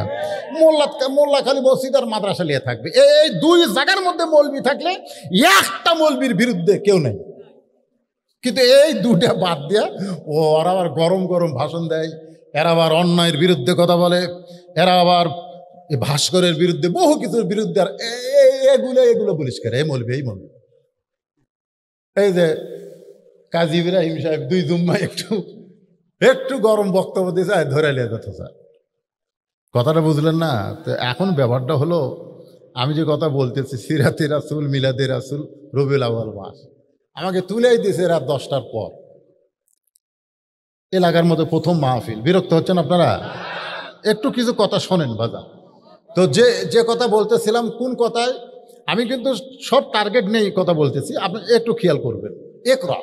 একরা শব্দের অর্থ হলো পড়ো। তো এখন আপনি বাংলা পড়বেন, ইংরেজি পড়বেন, কি পড়বেন?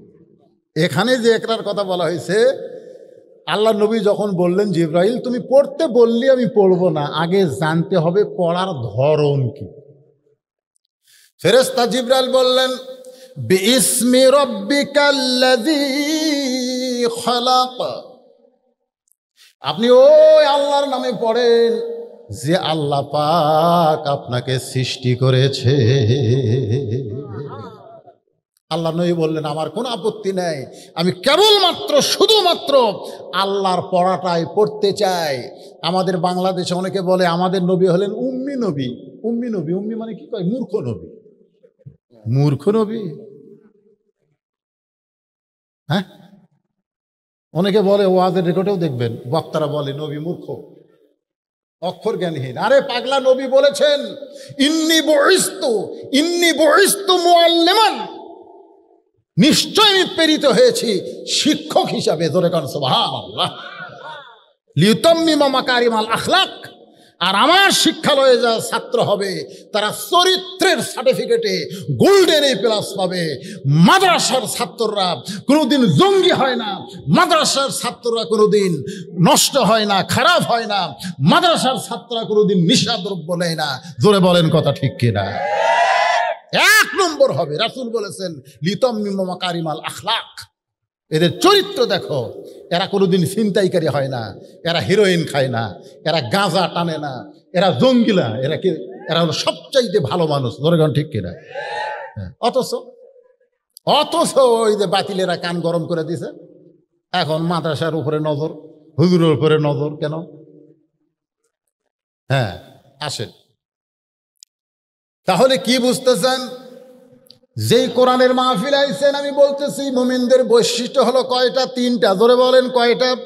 1 নম্বর হলো ইজা যুকিরাল্লাহু ওয়াজিলাত কুলুবুহুম। 1 নম্বর বৈশিষ্ট্য হলো যখন তারা জিকির করবে, এই কোরআন শরীফ যখন যারা পড়বে তখন তাদের অন্তরের মধ্যে কম্পন সৃষ্টি হবে। 2 নম্বর বৈশিষ্ট্য হলো ওয়াইজা তুলিয়াত আলাইহিম আয়াতুহু জাদাতুহুম ঈমানা, তাদের ঈমান বাড়বে না কমবে? নবী নিচে আসলেন, গাড়ি হিরাই নাই তো, আর 5টা আয়াত নাজিল হয়েছে। নবী নিচে আসলেন, এসে বললেন জাম্বিলুনি, খাদিজাকে বললেন আমাকে কম্বল দিয়ে ঢাকে দাও, আমাকে কম্বল দিয়ে ঢাকে দাও। মা খাদিজা তার উরাতকে বালিশ বানায় দিয়ে নবীকে শোয়া দিয়ে কম্বল দিয়ে ঢেকে বললেন আপনি এরকম থরথর করে কাঁপতেছেন কেন? আল্লাহ রাসূল বললেন খাদিজা, বিশাল একটা দায়িত্ব আল্লাহ আমাকে অর্পণ করেছেন, বিশাল একটা দায়িত্ব অর্পণ করেছেন। বিশাল দায়িত্বটা কি শোনেন একটু মনোযোগ দিয়ে। রবিউল আউয়াল মাস, বিশাল দায়িত্ব কি? আমি কোরআন পড়বো, খতম দিব, প্রতি অক্ষরে 10টা করে নিগি পাবো, অসুবিধা তো নাই। আমি রমজান মাসে 3 খতম দেই, আমি প্রতিদিন সূরা ইয়াসিন পড়ি, সূরা মুলুক পড়ি, সূরা রহমান পড়ি, সূরা ওয়াকিয়া পড়ি, কোনো সমস্যা নাই। তাহলে রাসূল থরথর করে কাঁপেন কেন? কি জন্যে কাঁপেন? ওয়াইজা তুলিয়াত আলাইহিম আয়াতুহু জাদাতুহুম ঈমানান, তেলাওয়াত করলে ঈমান বেড়ে যাবে। কেমনে ঈমান বাড়বে? এই বিষয়টা মুসলমান হিসাবে আমাদের জানার দরকার আছে না নাই? আছে না নাই? আগডুম বাগডুম ঘোড়াডুম সাজে, ঢাক ঢোলক ঝাঁঝর বাজে, চলতে চলতে গেল ঢুলি, ঢুলি গেল কমলা ফুলি। এই মিথ্যা পড়ানোর পরে মাস গেলে 35,000 টাকা বেতন পায়। একতলা প্রাইমারি এখন 4 তলা হয়। 90% মুসলমানের দেশে একটা মুসলমান চেতে না, একটা মুসলমান চেতে না। কি আইরে আই টিয়ে নায়ে ভরা দিয়ে না নিয়ে গেল বোয়াল মাছে, তাই না দেখে ভোদর নাচে।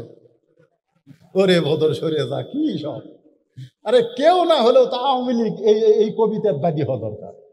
এমন একটা খারাপ কবিতা, আইরে আই টিয়ে নায়ে ভরা দিয়ে না নিয়ে গেল বোয়াল মাছে। তো বোয়াল মাছ যদি নৌকালিয়া যায়, চেয়ারম্যান সাহেব কেমনে দাঁড়াবে? তোর ঘর কথা ঠিক কিনা?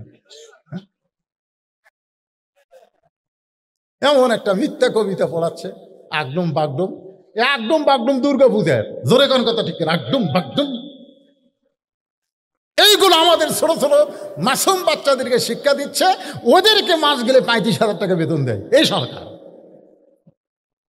আর যারা একরা বিসমিকা ইকরা বিসমি রাব্বিকাল্লাযী খালাক, এই আল্লাহর কোরআন যারা শিক্ষা দিচ্ছে, সেই মাদ্রাসাগুলো ছায়া চিন্তা চলার লাগতেছে এই 90% মুসলমান দেশে। জোরে কর কথা ঠিক কিনা?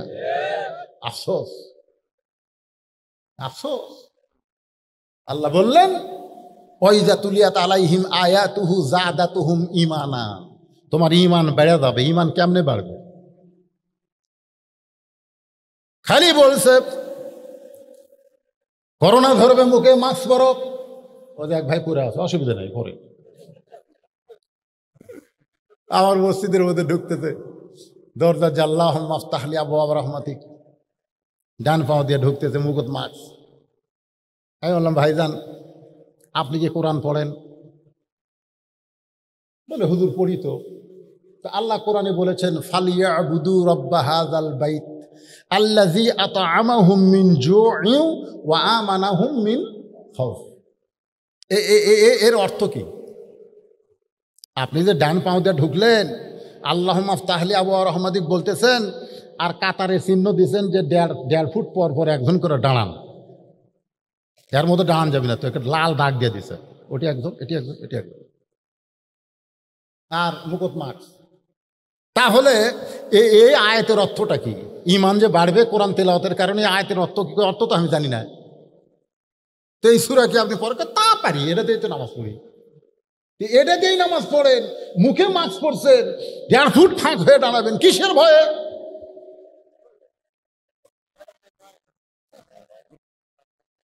না না, আপনারা বলেন যে ঈমান যে বাড়বে, তো তাহলে কিসের ভয় আপনি 1.5 ফুট পর পর? তো বলতে তো হুজুর করোনার ভয়। তো করোনা কেমনে হয়? বলে, কাতার যদি সাফাসাফি করে দাঁড়ায়, এক ভাইয়ের দেহ থেকে আর এক ভাইয়ের করোনা হবে। করোনা কিন্তু ছোঁয়াচারও। আমি বললাম, ভাইরে, যদি তুমি মুসলমান হও, তোমার যদি ঈমান থাকে, তাহলে করোনা ছোঁয়াচারক বলার সঙ্গে সঙ্গে তুমি বেঈমান হয়ে যাবে, বেঈমান হয়ে যাবে। আল্লাহ রাসূল বলেছেন, ছোঁয়াচে বলে কোনো রোগ নাই। আচ্ছা, ছোঁয়াচে যদি রোগ হয় করোনা, তাহলে সর্বোত্তম যার করোনা হচ্ছে ওই কার সাথে ঘুরছে? না না, প্রথম যার হচ্ছে, সবচাইতে বেশি সতর্ক হলো ডাক্তার। জোরে কোন কথা ঠিক কিনা? সবচাইতে বেশি সতর্ক ডাক্তার না? হাতে মুজিয়া, লাকে মুজিয়া, এত কিছু, তারপরে মরেনি। মরেনি। যমুনা ফিউচার পার্কের যিনি মালিক, তিনি করোনা যেদিন বাংলাদেশের নাম হয়েছে, সেদিন থেকে কারোর সঙ্গে মিলামিশা করেনি, কথাবার্তা বলেনি, কোনো মানুষকে তার কাছে যাবার দেয়নি, অথচই করোনা হয়ে মরছে। অথচ বাংলাদেশের একটা ভ্যানওয়ালা কোনোদিন মুখে মাস্ক পরেনি, সারাদিন ঘুরেছে, একটা ফকির গোটা এলাকা ভিক্ষা করে খাচ্ছে, কোনোদিন করোনা ধরেনি। জোরে কোন কথা ঠিক কিনা? তো তাহলে কি হিসাবে সবচাইতে আগে এই ফকিরেরা মরা দরকার, এর ঘোরে বেশি। জোরে কোন কথা ঠিক কিনা? হায় হায়, ফকির ঘোরে রে, ই বাড়ি ও বাড়ি যায়, তো করোনা ধর না। আর যারা ঘরের দরজা বন্ধ সব কিছু দিয়ে থাকে, ও কি যায় ধরছে। তার মানে কি? আল্লাযী পড়েন, আল্লাযী খলাকাল মাউতা ওয়াল হায়াতা লিয়াবলুয়াকুম আইয়ুকুম আহসানু আমালান ওয়া হুয়াল আজিজুল গফুর। মা খাদিজাতুল কুবরা বললেন, ইয়া রাসূলুল্লাহ, কত বড় বিশাল দায়িত্ব আল্লাহ আপনাকে দিলেন। আল্লাহ কোরআন কারিমের মধ্যেই বলে দিয়েছেন যে কোরআনের ওজন পাহাড় সহ্য করতে পারবে না, যে কোরআনের ভারত আসমান জমিন নিতে পারবে না, সেই মহা ওজনের কোরআন আল্লাহ আমার প্রতি নাজিল করেছে। এখন কোরআন মোতাবেক মানুষকে দাওয়াত দিতে হবে। ওয়ামান আহসানু قولا ممن دعا إلى الله وعمل صالحا وقال إنني من المسلمين।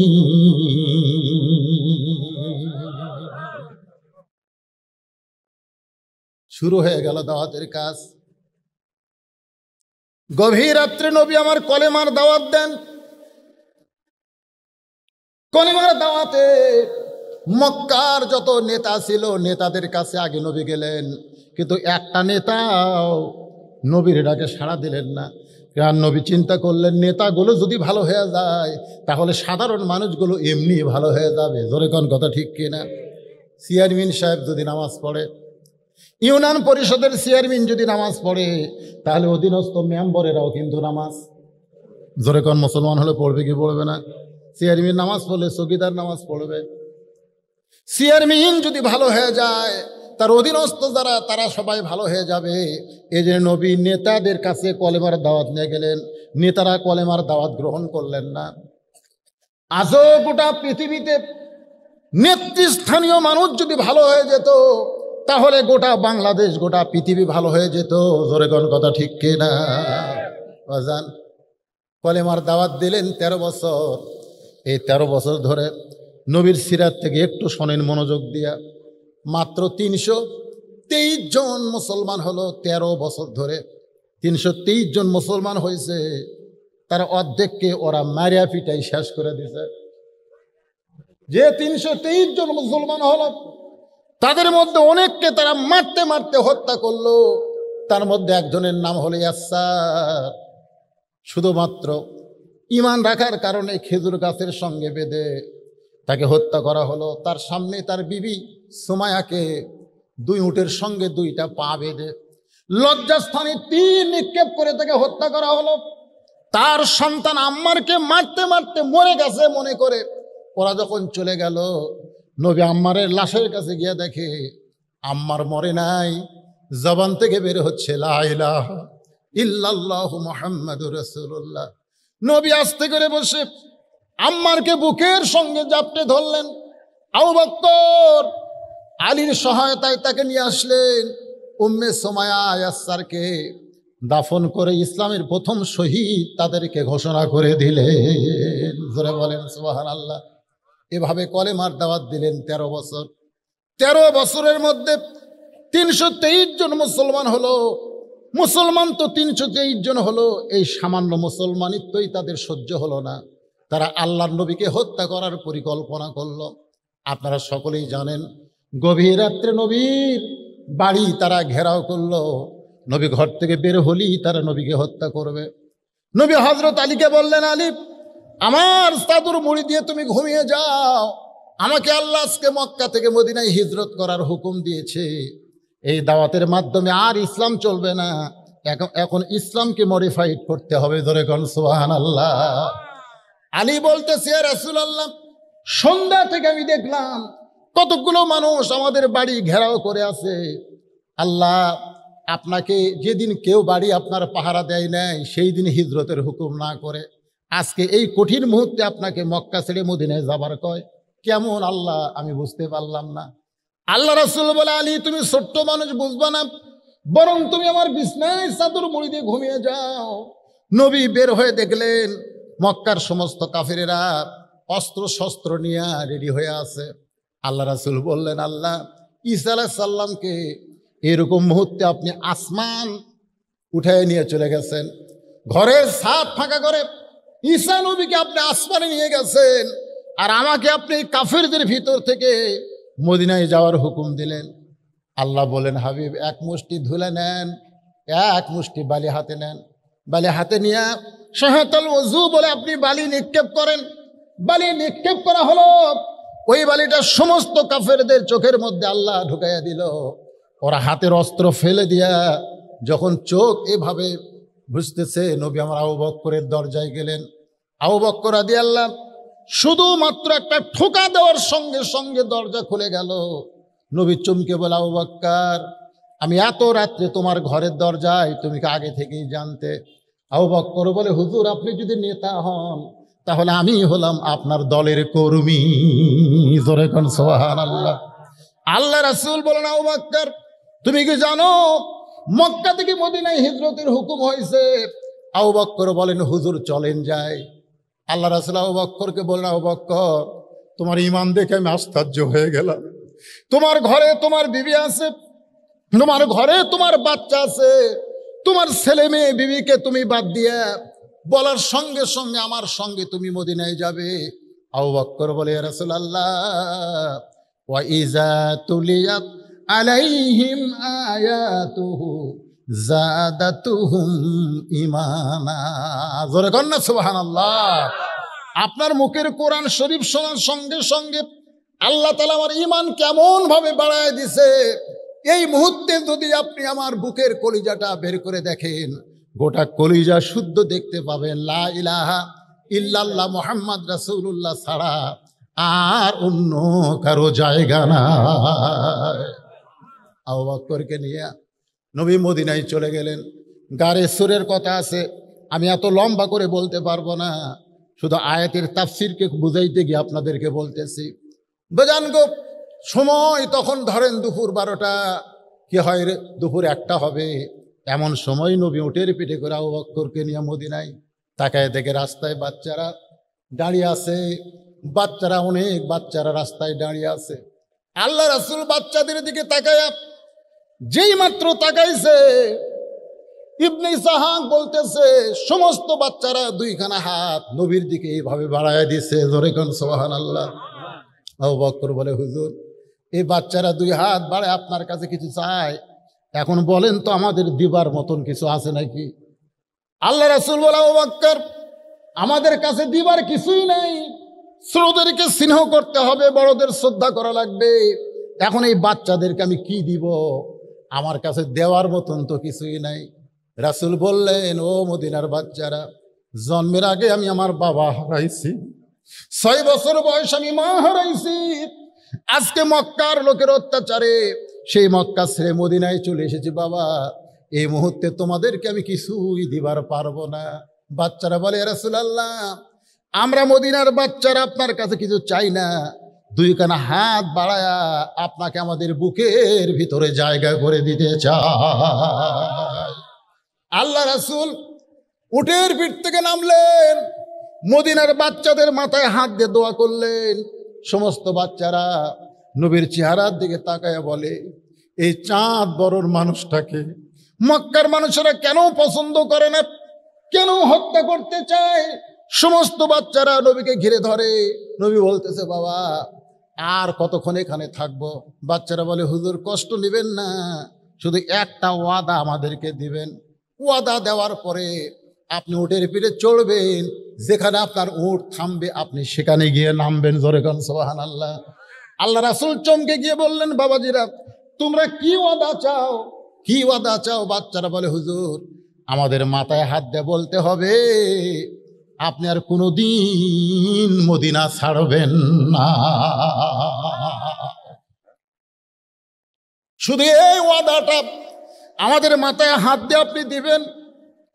আল্লাহ রাসূল আবু বকরের দিকে তাকায়। আবু বকর বলে, হুজুর কে বলে আপনার দয়ার মানুষ নাই? তাকায় দেখেন এই বাচ্চারা আপনাকে কত ভালোবাসে, আপনাকে থাকার ওয়াদা চাচ্ছে। আল্লাহ রাসূল সমস্ত বাচ্চাদের মাথায় হাত দিলেন, ওয়াদা করলেন, বাবা আমি আর তোমাদেরকে ছেড়ে কোনোদিন যাব না। নবী যখন মৃত্যুর বিছানায়, এমন সময় ফেরেশতা জিবরাইল এসে নবীকে সালাম দেয়। আসসালামু আলাইকা ইয়া রাসূলুল্লাহ। আল্লাহ নবী বলে, জিবরাইল কি খবর? বলে, হুজুর ওই যে তাকায় দেখেন আজরাইল দাঁড়িয়ে আছে, কিছুক্ষণ পর আজরাইল এসে আপনার জানটা কবজ করবে। আল্লাহ রাসূল জিবরাইলের সালাম নিলেন। জিবরাইল বিদায়ের পরে আজরাইল এসে নবীকে সালাম দিয়ে বলে, ইয়া রাসূলুল্লাহ মনে কষ্ট নেবেন না, আল্লাহ আমাকে হুকুম করেছে, হুজুর আল্লাহ আমাকে হুকুম করেছে আপনার দেহ থেকে প্রাণ পাখিটা কবজ করে আল্লাহর আরশে পৌঁছায়া দিব। আল্লাহ ডান পাশে লা ইলাহা ইল্লাল্লাহ আর আরশের বাম পাশে মুহাম্মদ রাসূলুল্লাহকে সেট করে দিবে। লিল্লাহু তাকবীর। আজকে বাংলাদেশের অনেক মসজিদে আমরা দেখি এক পাশে লা ইলাহা ইল্লাল্লাহ আছে না নাই, যেখানে আছে না নাই, আর এক পাশে কি মুহাম্মাদুর রাসূলুল্লাহ। অনেক অনেক লোক বলে যে একই লাইনে আল্লাহ এবং রাসূলের নাম রাখা যাবে না। এখন কিছু ফেতনাবাজ বার আছে, এখন কিছু ফেতনাবাজ কিন্তু আপনাদের মধ্যেও হয়তো এরকম বলবে যে আল্লাহর সাথে রাসূলের নাম রাখা যাবে না। দেখেন যে রাসূলের মাধ্যমে আমরা আল্লাহকে পেয়েছি, এখন অনেকে কিন্তু সেই রাসূলকে ছোট বানায় দেয়, আছে না নাই? আল্লাহ বলেছেন ওয়ারাফানা লাকা যিকরাক। ওয়ারাফা মানে কি? ওয়ারাফা মানে কি? সবার উপরে আপনাকে আমি আসন দিয়েছি, ধরে কারণ সুবহানাল্লাহ, সবার উপরে ওয়ারাফানা লাকা যিকরাক। তারপরে আল্লাহর রাসূলের চরিত্র সম্পর্কে আল্লাহ কি বললেন? কি বললেন? ওয়া ইন্নাকা লাআলা খুলুকিন আযীম। আল্লাহর একটা আজিম নামটা নবীর চরিত্রের সঙ্গে যোগ করে দিলেন, জোরে কারণ সুবহানাল্লাহ। ফেরেশতা আজরাইল বললেন, ইয়া রাসূলুল্লাহ আপনার জানটা কবজ করে ওই আল্লাহর আরশে নিয়ে যাব হুজুর, আপনি যদি হুকুম দেন। নবী ছোট বাচ্চার মতন কান্না শুরু করে দিলেন। নবীর কান্না দেখে আজরাইল বলে, ইয়া রাসূলুল্লাহ কান্দেন কেন? নবী বলতেছে, আজরাইল মদিনার বাচ্চাদের মাথায় হাত দেওয়া আদা করেছি, আমি কোনোদিন মদিনা ছাড়বো না। আজকে আমার দেহ থেকে রুহুটা নিয়ে যদি আরশে যাও, তাহলে মদিনার বাচ্চাদের মাথায় হাত দেওয়া আদা করলাম, ওয়াদা খেলাফ হয়ে যাবে। আজরাইল বলে, আল্লাহ তাহলে কি করব? আল্লাহ বলতেছে, ও আজরাইল তুমি জানো না আমি আল্লাহর চাইতেও নবী তার উম্মতকে বেশি ভালোবাসে। উম্মতের দরদি নবী দুনিয়া ছেড়ে যখন আসবে না, তাহলে শোনো, প্রত্যেকটা মুমিন বান্দার রুহুকে কবজ করে আমি ইল্লিন নামক জান্নাতের বাগানে জায়গা করে দেই। আর যারা কাফের বেঈমান তাদের জীবনটা কবজ করে সিজ্জিন নামক জাহান্নামের অতল তলদেশে ফেলে দেই। কিন্তু আমার নবীর রুহুটা কবজ করে নবীকে যখন রওজা মোবারকে দাফন করা হবে, ওই দাফন করার সাথে সাথে আবার দেহের মধ্যে রুহুটা ঢুকায়া দাও। লিল্লাহি তাকবীর। এই জন্যে আমাদের নবী হলো জিন্দা নবী, আমাদের নবী হলেন হায়াতুন নবী। যদি আমরা দরুদ পড়ি, আপনাদের এই ধর্ম দাসগাতি সঙ্গে সঙ্গে একদল ফেরেশতা এই দরুদগুলো নবী রওজা মুবারকে জমা দিয়া দেয়। সুবহানাল্লাহ বলেন না কেন? হ্যাঁ, নবীর রওজায় জমা দিয়ে দেয়। আপনাদের কি মনে হয় মরা নবী না জেতা নবী? এই রবিউল আউয়াল মাসে কি চিন্তা করতেছেন? আসেন আয়াতের মুমিনদের ৩ নম্বর বৈশিষ্ট্য হলো ওয়া আলা রাব্বিহিম ইয়াতাওয়াক্কালুন। এই এদি ছেলেবেলে চিল্লাই কেন? ১ নম্বর বৈশিষ্ট্য হলো ইজা যুকিরাল্লাহ ওয়াজিলাত কুলুবুহুম। মনে আছে না ভুলে গেছেন? ২ নম্বর বৈশিষ্ট্য হলো ওয়াইদা তুলিয়াত আলাইহিম আয়াতুহু জাদাতুহুম ঈমানান, ঈমান বাড়ার। আর ৩ নম্বর বৈশিষ্ট্য হলো ওয়া আলা রাব্বিহিম ইয়াতাওয়াক্কালুন। ইয়াতাওয়াক্কালুন খুব খেয়াল করবেন।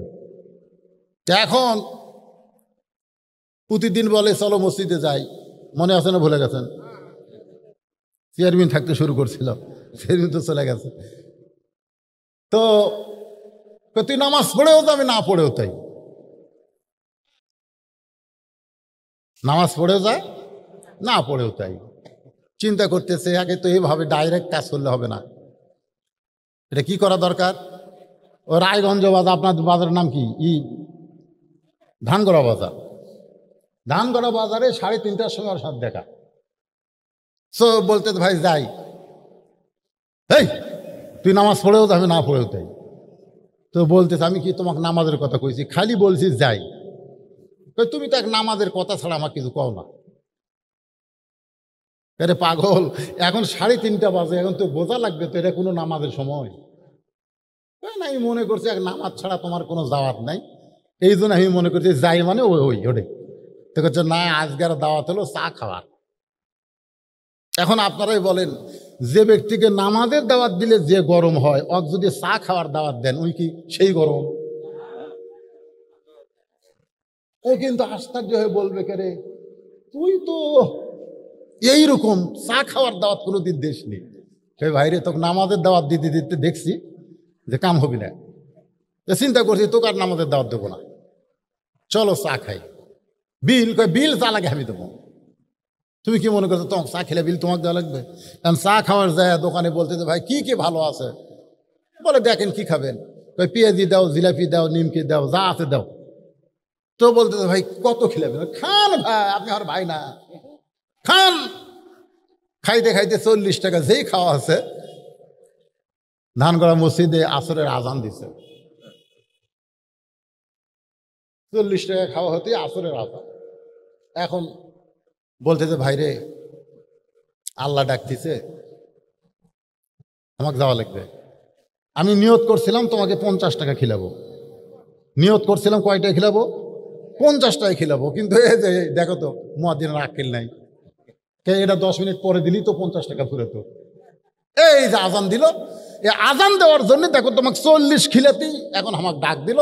তো তুমি এখানে বসে থাকবা, চেয়ার যেন ছাড়ো না, খালি নামাজ পড়ে সেই 10 টাকা, মানে 50 টাকা টার্গেট আজকে পুরো করা লাগবে। এই কথা বলে লোকটা নামাজের দিকে যাচ্ছে, ইতিমধ্যে খপ করে হাত ধরে বলতেছে ভাই তুমি একলা যাবা, আমার কবা না? তো বলতেছে না ভাই এতদিন বহুদিন কইছি ভাই, কাম হয়নি। আরে মেয়ে এতদিন কইছো খালি খালি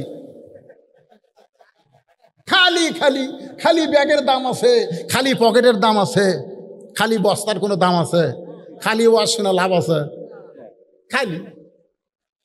এখানে যখন ব্যাগ গেল, আপনারা হয়তো কেউ ব্যাগের দিকে দিলে, আমি দেখছি তো আর আদায় হচ্ছে না, তোলার দরকার, ওটার দরকার নেই, আপনারা আর ওঠেন না, যে কয়েকজন আছেন পাকা মুসলমান একটু বসে থাকেন।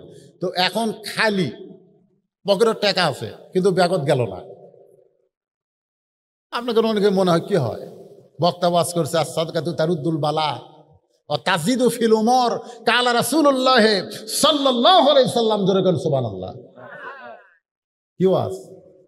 আল্লাহ রাসূল বলেছেন দান সাদকা করো, আল্লাহ তোমার বালা মুসিবতকে দূর করে দিবে, আল্লাহ তোমার হায়াত বেড়ে দিবে, জোরে করেন সুবহানাল্লাহ। মুখে মাস্ক না দিয়ে 1.5 ফুট অন্তর না দাঁড়ায়া বেশি বেশি দান করেন, ওই গজব সব আল্লাহ নিয়ে যাবে, জোরে করেন কথা ঠিক কিনা? হুজুর তো 500 টাকা করে চাচ্ছে, কেউ দিচ্ছে না। তো এক লোক মাঝখানে বসে আছে, আর বউ খুব অসুস্থ, বহু ডাক্তার দেখাচ্ছে, কাম হয় না।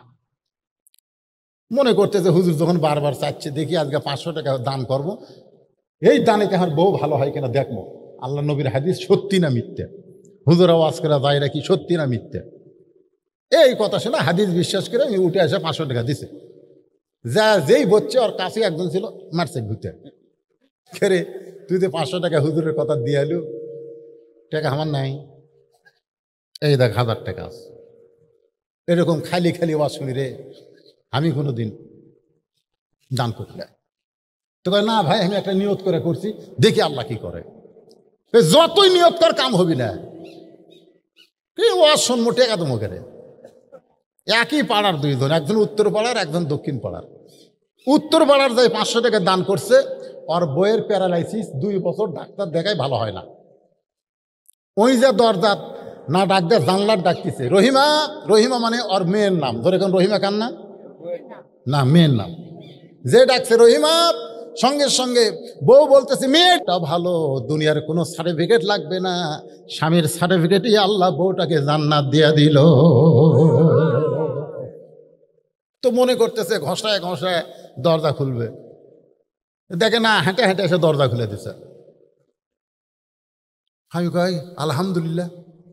খেরে ন্যাংরা তুই হাঁটিস কেমনে? তাই বলতেছে যে কি যে হলো, আজকে রাত্রে স্বপ্ন দেখতেছি, তুমি তো ওয়াজ করবে গেছে, আমি স্বপ্নে হাঁটতেছি।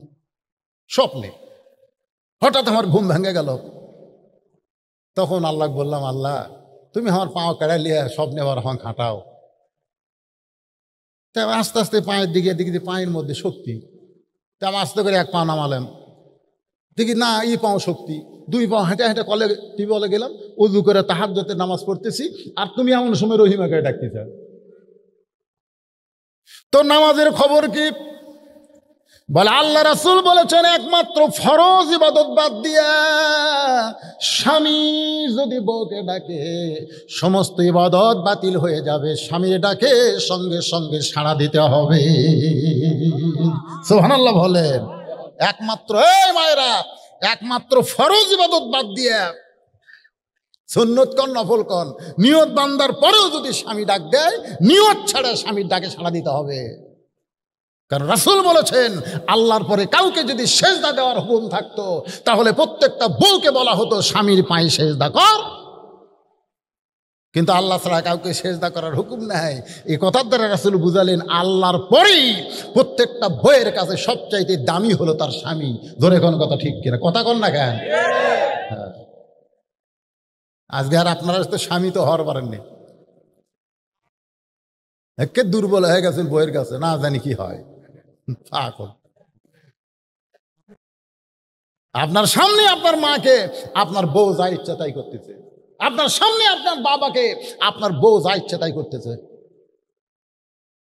হ্যাঁ, আর ওয়াজে শোনেন নাই? আমি এমন কোনো ওয়াজ নাই যেটা আমি বাদ দিছি। ক্যাসেট শুনলি দেখতেন। শ্বশুর আসলে ট্যাংরা মাছ, পটাশে মাছ, ইলিশ মাছ, দই, মিষ্টি। সোমবার আসবি, রবিবার থেকে আমার বউ সাইজ হচ্ছে, ওর বাপ আসতেছে, আর আমার খালি সমানে লিস্টি করে দিচ্ছে, এটা খাবে আমার বাপ, এটা খায়, এটা খায়। তো শ্বশুরও আমার বউ খিলাচ্ছে খুব আনন্দ নিয়ে। আমার বাপ আছে, আমার বাপ দিছে পুরানা বিস্কুট। আমার বাপ একটা করে বিস্কুট খায় আর লোক দাঁতের মধ্যে ঢুকায়। বিস্কুট খায় আর লোক ঢুকায়, মানে মাড়ির সাথে বেজা যায়। তা আমি কাছে আসছি, আমাকে বলছে, হুজুর কি বিস্কুট কিনেন? হুজুর আপনি কি বিস্কুট কিনেন? 10টা বিস্কুট। আমি যতবার আসি এই বিস্কুট আপনার বউ দেয় আর খালি দাঁতের সাথে লাগা যায়। আমি চিন্তা করলাম, কে রে, তোর বাপ আসলে এত কিছু, আর আমার বাপ আসলে 22টা বিস্কুট, যেটা 22টা হয়ে গেছে, মানে সেটা গেছে। কি কন? আমি আস্তে করে ঘরত গেলাম। যে তাকাইছি বইয়ের দিকে, বউ যেই তাকাছে মুচকি হাসি দিলেন। ও দো ইলা সাবিলি রব্বিকা বিল হিকমা, একটু হিকমত। মুচকি হাসি দিলাম। বউ আসলো, যে যাচ্ছে ঘরের দরজা বন্ধ করছি। আব্বা বলতে, এই বুঝলাই, এই বউ তুলা ঘরের দরজা বন্ধ করে দিলি কেন? আমি বললাম, আব্বা আপনি একটু ধৈর্য ধরেন, ইন্নাল্লাহ মা সাবিরিন, একটু ধৈর্য ধরেন আব্বা। আব্বা ধৈর্য ধরলো, আমি টুটি ধরলাম। খেরে ফগুনির বেটে, এই তোর বাপ আসলে পাতাশি খায়, ইলিশ খায়, পক্তা খায়, দই খায়, মিষ্টি খায়, কিনে দেয়নি, দিচ্ছেন। তা আমার বাপক সেঁতানা বিস্কুট কেনা। এই ফগুনির বেটি, তো তালাক দেবো, তো তালাক দিয়ে এই সপ্তাহের মধ্যে মরদ যদি হয় বিয়া করবো। এখনই এখনই এখনই বহু মেয়ে মানুষ আমাকে, হুজুর আপনার ওয়াজ শোনা হাঁক ভালো লাগে, বিয়ে করবেন? কেন আমার বইয়ের অভাব আছে নাকি রে? কিন্তু আমার বাপ মায়ের বড় অভাব রে। এই বাপ মরলে, এই মা মরলে আমি আর কিয়ামত পর্যন্ত খুঁজে পাবো না। আর আমার সেই বাবক তুই সেতানা বিস্কুট দেশ, আর তোর বাপের জন্য এত কিছু। টুটি ধরে ওই কান্দা কয়, আল্লাহ রাস্তা আমাকে ছাড়া দেন, আজ থেকে আমার বাবু যা, আপনি বাবু তাই, আমার বাবু যা। আমি ছেড়ে দিলাম। আমার আব্বা এরপরে 2-4 বছর পয়সা ছিল। আব্বা কাছে, বাবা ঘরের দরজা বন্ধ করে তুই যে কি ওয়াজ করছিস বাবা, তোর বউ তারপর থেকে ফেরেশতা হয়ে গেছে রে। আমার মায়েরা, বোনের একটু মনোযোগ দিয়ে শোনেন। নিজের বাবাকে যেমন আপনি ভালোবাসেন, আপনার শ্বশুরকেও তেমন ভালোবাসবেন। আপনি কি দেখেন না আপনার স্বামী আপনার বাবাকে কেমন ভালোবাসে? শ্বশুর আসলে দেখবেন প্রত্যেকটা জামাই গোস্ত কিনতে যায়, যায় কি যায় না? কতক্ষণ যায় কি যায় না? প্রত্যেকটা জামাই শ্বশুরকে ভালোবাসে, শ্বশুরকে সালাম দেয়, শ্বশুরের সঙ্গে ভালো ব্যবহার করে, অথচ বেটার বউ তার শ্বশুরকে দেখতে পারে না। আমি মায়েদেরকে অনুরোধ করি, আপনি যদি আপনার স্বামীর ভালোবাসা চান তাহলে অবশ্যই তার বাপ মাকে আপনি ভালোবাসবেন। আসেন, যেই কথা বলতেছিলাম, ওয়ালা রাব্বিহিম ইয়াতাওয়াক্কালুন, এই কথা বলতে গিয়ে আপনাদেরকে নিয়ে গেছি সেই ধানগড়ার মসজিদে, মনে আছে? এরা ভুলে গেছেন? এখন বলতেছে ভাই এতদিন খালি খালি খালি খালি, আজকে 40 টাকা খরচ করছিস, তুই একলা যাবি মানে? আমি সেখান থেকে বলতেছি খালি খালি ওয়াজ শুনে, তো এখন ওই ন্যাংরা বউ দিছে খুলে, মনে আছে না? ভুলে গেছেন? দরজা খুলে দিছে, বলতেছে আমি তাহাজ্জুদের নামাজ পড়তেছি আর আপনি ডাকছেন, নামাজ ছেড়ে দিয়ে যায়, দরজা খুলে দিল। লিল্লাহে তাকবীর, স্বামী তকবীর দিছে, বউ কই কে সে তকবীর, 500 টাকা দিছি রে, ওই যে 500 টাকা চাইছিল। as-সাদাকাতু তারুদ্দুল বালা, নবীর হাদিস সত্য, এই জন্য তকবীর আমি একলাই দিলাম। এই 500 টাকা দান করার কারণে এই রে তোর পাও ভালো হয়ে গেছে। ওই এখন 1000 টাকা দেখাচ্ছে হয়ে গেছে, ওর বাড়ির দরজার ডাকতেছে, শেফালি, বইয়ের নাম শেফালি, বউ বলতে তোর মাওক ডাক দাও, তোর মাওক ডাক দাও। ইসম করছে কে রে? আমি ডাকি, বউ কয় মাওক ডাক দাও, আমি পারবো না, মাওক কান দেয় তাই কয়, তুই মাওক ডাক দিয়েছে, মা দরজা খোল, মা দরজা খোলা, এই শয়তান, খালি খালি ওয়াজ শুনিস, খালি খালি ওয়াজ শুনিস। মা গো দেখ, তুই কোন আমল করিস? এই তুই আমল করিস? তুই ওয়াজ শুনে এসে ঘুমাইস পারিস, ফজরে আজান দেয় তুই উঠিস না, তুই যে ওয়াজ শুনবার গেছিস খালি খালি। তোর বউ দুপুরবেলা তোর প্যান্ট শার্ট পরিষ্কার করে ওই টাইসালা গোসলখানা সাবানের ফ্যানটা আছে পরিষ্কার করেনি, পেশাব করবার যায় এমন পড়া পড়িছে, ও বাবারে মারে কই চিল্লে উঠছে। আমরা গেছিলাম, আমরা বাপ, তোর বাপ আমি যায় ঠিক করে কোনো মতো শুয়ে যাচ্ছি, তুই যা। ও এখন বইয়ের কাছে এসে বলে খবর কি? এখন আর উঠতে পারি না। কি হয়েছে? বলে এমন ভাবে পড়ে গেছি, এমন মনে হয় মাজার রক চমকিছে। পরদিনে অ্যাম্বুলেন্স করে বগুড়া শহীদ জিয়া মেডিকেল কলেজে নিয়ে আসছে, ডাক্তার বলতেছে এটা বগুড়া হবে না, এটা ঢাকা পঙ্গু হাসপাতাল নিয়ে যাওয়া লাগবে, কারণ রক এমন জায়গা ছিটছে আমরা এটা ঠিক করে দিতে পারবো না। কয় টাকা বাঁচাছে? কয় টাকা বাঁচাছে? 1000 টাকা দেখাচ্ছে, দেখ আমার নেই। বউ এখন ঢাকা পঙ্গু হাসপাতালে 12,000 টাকা দিয়ে অ্যাম্বুলেন্স ভাড়া করছে, ওইখানে 1 মাস থাকছে, কয়েক লাখ টাকা জমি ধান যা ছিল, এই মাইকের সাউন্ড হঠাৎ এরকম হলো কেন? সব বিক্রি করে দিয়ে ডাক্তার কইছে 1-8 বছর বউ টিউবওয়েল পাড়ে যাওয়া পারবে না, তুমি পানি ভরে তোমার বউ গোসল করে দিবে। খালি খালি খালি ওয়াজ শোনা। এই হাফেজি মাদ্রাসায় ওয়াজ শুনবার আসলে খালি ওয়াজ শুনে যাবেন, মাদ্রাসা দুর্বল হয়ে গেলে নানা রকম বিপদ আপনাদের মাথায় আল্লাহ দিতে পারে। এজন্য আপনাদের মধ্যে এমন কোন ব্যক্তি আছে যে খালি ওয়াজ শুনবে না? সবাই কম বেশি এই মাদ্রাসায় নগদ হোক বাকি হোক দান করবেন, এরকম কোন আল্লাহর বান্দা আছেন? আছেন? টাকা পকেটত আছে না বাড়ি থুয়ে যাচ্ছেন? এবারে আপনারা লগত না খালি বাকি বাকি নেবেন না, বাকি চলো দেখি। খালি ওয়াজ শুনবেন না। সর্বপ্রথম কোন আল্লাহর বান্দা বাপ মা মারা গেছে, বাপ মার জান্নাতের জন্য 1000 টাকা দান করবেন? লিখে দেন, এখানে কাগজ কলম আছে, লিখে দেন, দেন। শোনেন, ডাক্তারের কাছে কিন্তু বহু টাকা যাবে, এই সময় কেউ যদি ওঠে ওয়াজাটা ওটা চলবি না, দান করে, হ্যাঁ দান করার জন্য আসো, আল্লাহ সব দেখতেছে। মোহাম্মদ হাফিজুর কত? 1000 টাকা নগদ দিয়ে দিছে, মাশাআল্লাহ। আল্লাহ আমি চাইছিলাম বাকি হোক নগদ হোক, কিন্তু তোমার হাফিজুর বান্দা খালি খালি ওয়াজ শোনে না, আল্লাহ 1000 টাকা দান। এ ছেলে ভাই, এই সময় কেউ মাহফিল থেকে উঠবে না। মাহফিলের উঠলে মাদ্রাসার ক্ষতি হবে, মাদ্রাসার ক্ষতি হবে মানে তোমার ইমান আমলের ক্ষতি হয়ে যাবে। এখন উঠো না, কেবলমাত্র যারা দান করবেন তারা উঠবেন, না হয় ওখান থেকে হাত দেখাবেন, হুজুর আমি 1000 টাকা দিব, এখানে আপনার নাম লেখা হবে। হাবিজুরে 1000 টাকা দান করেছে। এর হাবিজুরে বাপ মা বাঁচে আছে না মারা গেছে? বাবা বেঁচে আছে। আল্লাহ হায়াত দারাজ করেন, আল্লাহ সুখের শান্তিতে রাখেন। 1000 টাকা দেওয়ার কারণে আপনি বলেছেন ওমা তুনফিকু মিন শাইইন ফি সাবিলিল্লাহি ওয়াফা ইলাইকুম ওয়া আনতুম লা তুজলামুন।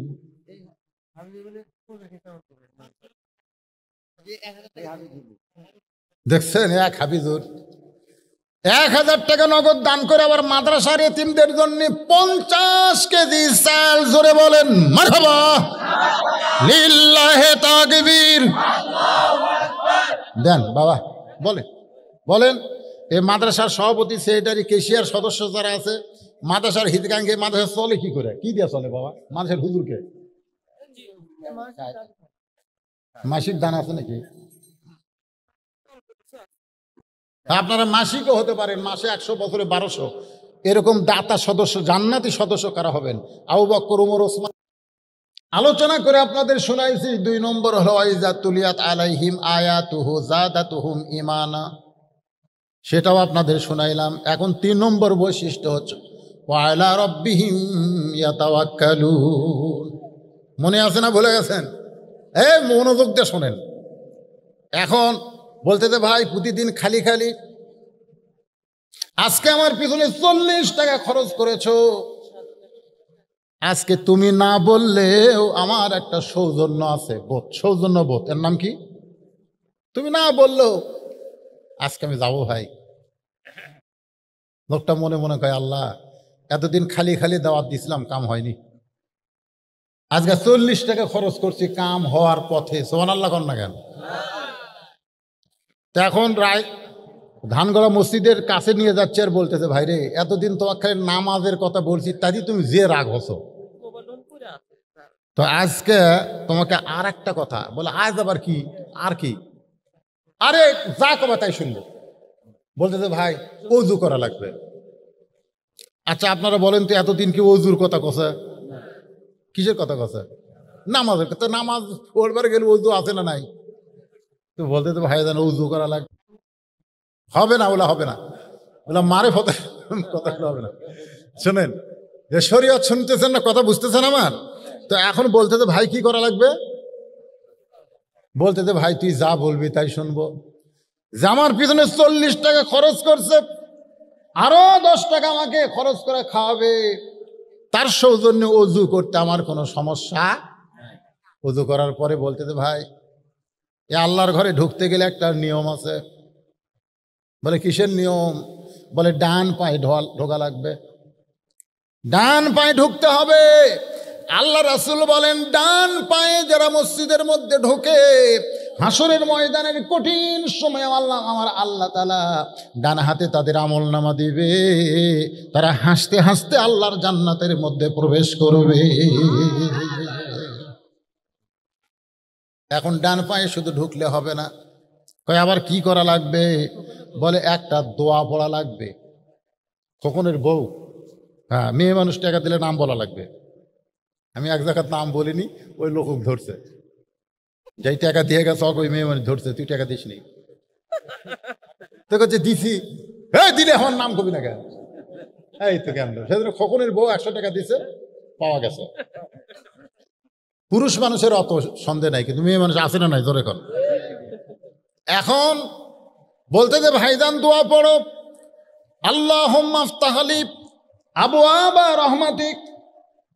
আমি লোকটাকে বললাম, মুখে মাস্ক পরে মসজিদের মধ্যে ঢুকলেন, আর 1.5 ফুট পর পর দাঁড়াবেন, অথচ আপনি কি বললেন? ফালিয়াবুদু রব্বা হাযাল বাইত আল্লাযী আত'আমাহুম মিন জু'ইন ওয়া আমানাহুম মিন খাউফ। আল্লাহ বলেছেন, এই ঘরের মালিকের যারা ইবাদত করবে, এই ঘর মানে কাবা ঘর, এই কাবা ঘর মসজিদ ঘরের মালিকের যারা ইবাদত করবে, মসজিদের মধ্যে ঢোকার সঙ্গে সঙ্গে তাদের দুইটা জিনিস দেওয়া হবে। এক নম্বর হলো তাদের কোনো রেজেকের পেরেশানি থাকবে না, আর দুই নম্বর হলো যাবতীয় ভয় ভীতি থেকে আল্লাহ তাকে নিরাপত্তা দিয়ে দিবে। তাহলে আপনারা বলেন তো, মসজিদের মধ্যে ঢুকলে কোনো ভয় আছে? তারপরে মুখে মাছ দিয়ে ঢুকছে, ওর কি আল্লাহর উপর তাওয়াক্কুল আছে? ও আলা রব্বিহিম ইয়াতাওয়াক্কালুন বোঝানোর জন্য বলতেছি, একটু খেয়াল করেন তো। দোয়া পড়ে লোকটা মসজিদের মধ্যে যেই মাত্র ঢুকছে, কে বেনামাজি, যেই ঢুকছে নামাজি, এবার সামনে কাতারে গিয়া আল্লাহর কাছে বলতেছে, আল্লাহ আল্লাহ, বিনা হাজী সাহেবের বেটি 500 টাকা দান করছে, মা বিনা, আল্লাহ মার দান কবুল কর, আল্লাহুম্মা আমিন। এখন সামনে কাতারে গিয়ে, ভাইজান একটু মনোযোগ দিয়ে শোনেন, সামনে কাতারে গিয়ে বলতেছে, আল্লাহ এখন টাকা দেন না তো, পরে দেন। আল্লাহ এতদিন খালি খালি দাওয়াত দিছে, চটকা দিছে, বগুড়ার ভাষা হলো চটকা দেওয়া। তুই নামাজ পড়েও তো, আমি না পড়েও তাই। আজকে 40 টাকা খরচ করার কারণে তোমার বান্দা মসজিদের মধ্যে ঢুকছে। আমার দায়িত্ব হলো তোমার বেনামাজি বান্দাকে মসজিদের মধ্যে ঢুকান, আর তোমার দায়িত্ব হলো হেদায়েতের মালা পরা। যেরকম সুবহানাল্লাহ। আমার দায়িত্ব হেদায়েত দেওয়া না, আমার দায়িত্ব কি? দাওয়াত দেওয়া। যেরকম আমার দায়িত্ব কি? কথাটা শোনেন, আমার দায়িত্ব হলো দাওয়াত দেওয়া। আমি দাওয়াত দিয়ে যেভাবেই হোক তোমার বান্দাকে মসজিদের মধ্যে ঢুকেছি। এখন তুমি ইসলামের মধ্যে ঢুকাবা না সেটা তোমার। আমার দায়িত্ব শেষ, এখন তোমার শুরু। এইভাবে যখন দাওয়াতকারী আল্লাহর কাছে বলতেছে সামনে কাতারে গিয়া, আপনারা বলেন তো আল্লাহ তার কথা শুনবে না? কোন শুনবে না? আসরের নামাজ শেষ হয়ে গেল, সবাই মসজিদ থেকে বের হয়ে যায়, কিন্তু এই বেনামাজি যে আজকে আছে আসরের নামাজ পড়ছে, ইচ্ছা করা পড়ে নাই, 40 টাকা খিলানোর কারণে পড়ছে, ইচ্ছা করা ঢোকে নাই, সৌজন্য নিয়ে ঢুকছে। সবাই বের হচ্ছে, কিন্তু ওই লোকটার মসজিদ থেকে বের হয় না। বলতেছে, ভাইজান আরো 10 টাকা খাওয়া লাগবে। নামাজ হয়ে গেছে। আল্লাহ কোরআনে বলেছে, ফাইজা কুদিয়াতিস সালাতু ফান্তাশিরু ফিল আরদ। নামাজ হয়ে গেছে, নামাজ হয়ে গেছে, এখন আর মসজিদের মধ্যে থাকা চলবে না। নামাজ হয়ে গেলে মসজিদ থেকে বের হওয়া লাগবে।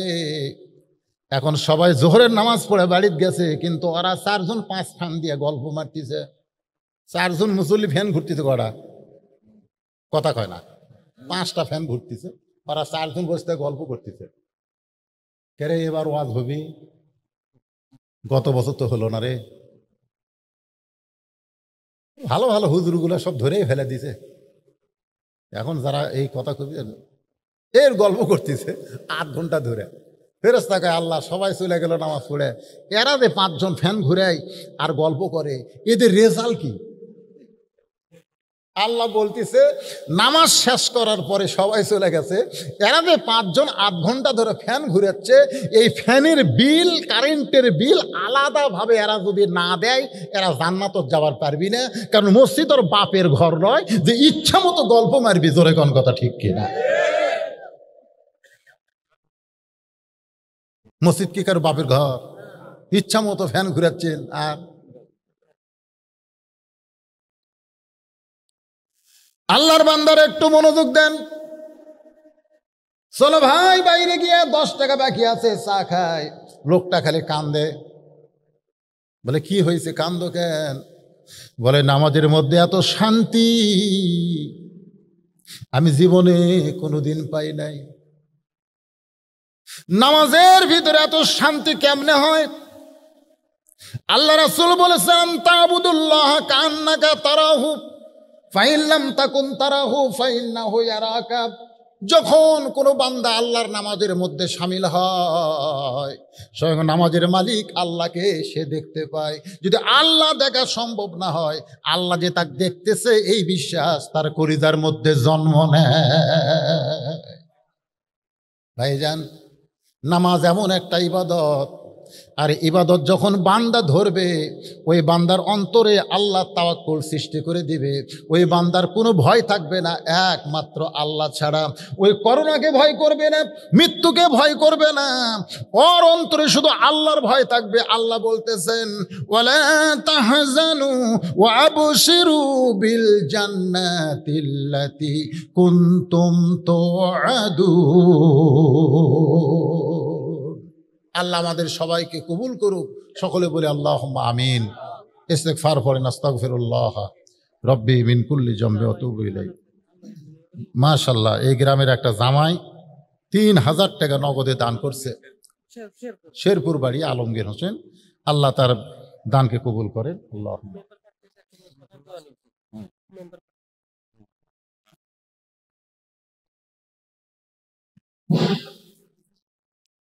ইন্নাকা হামিদুম মাজিদ।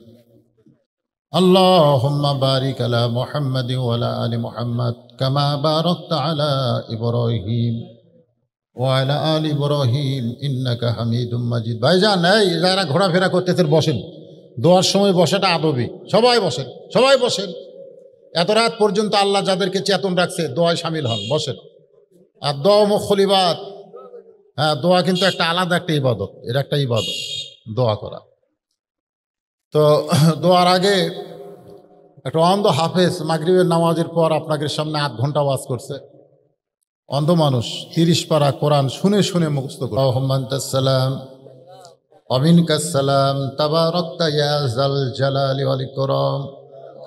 আয় আল্লাহ তাআলা, কঠিন গরমকে উপেক্ষা করে মাগরিবের নামাজের পর থেকে রাত ১টা পর্যন্ত এই দীর্ঘ সময় তোমার পাগল বান্দা বান্দিরা আরামের বাড়ি, আরামের ঘুমকে বাদ দিয়া কোরআন হাদিসের মহব্বত কলিজার মধ্যে নিয়া এই জান্নাতের বাগানে বসে বসে কোরআন হাদিসের আলোচনা শোনার শেষে আমি গুনাহগারের সঙ্গে রহমতের দরজায় ফকির হয়ে দোকানে হাত তুলেছি। আল্লাহ, মেহেরবানি করে আজকের মাহফিল আমাদের সকলের হেদায়েতের জন্যে, নাজাতের জন্যে, জান্নাতের জন্যে কবুল করো।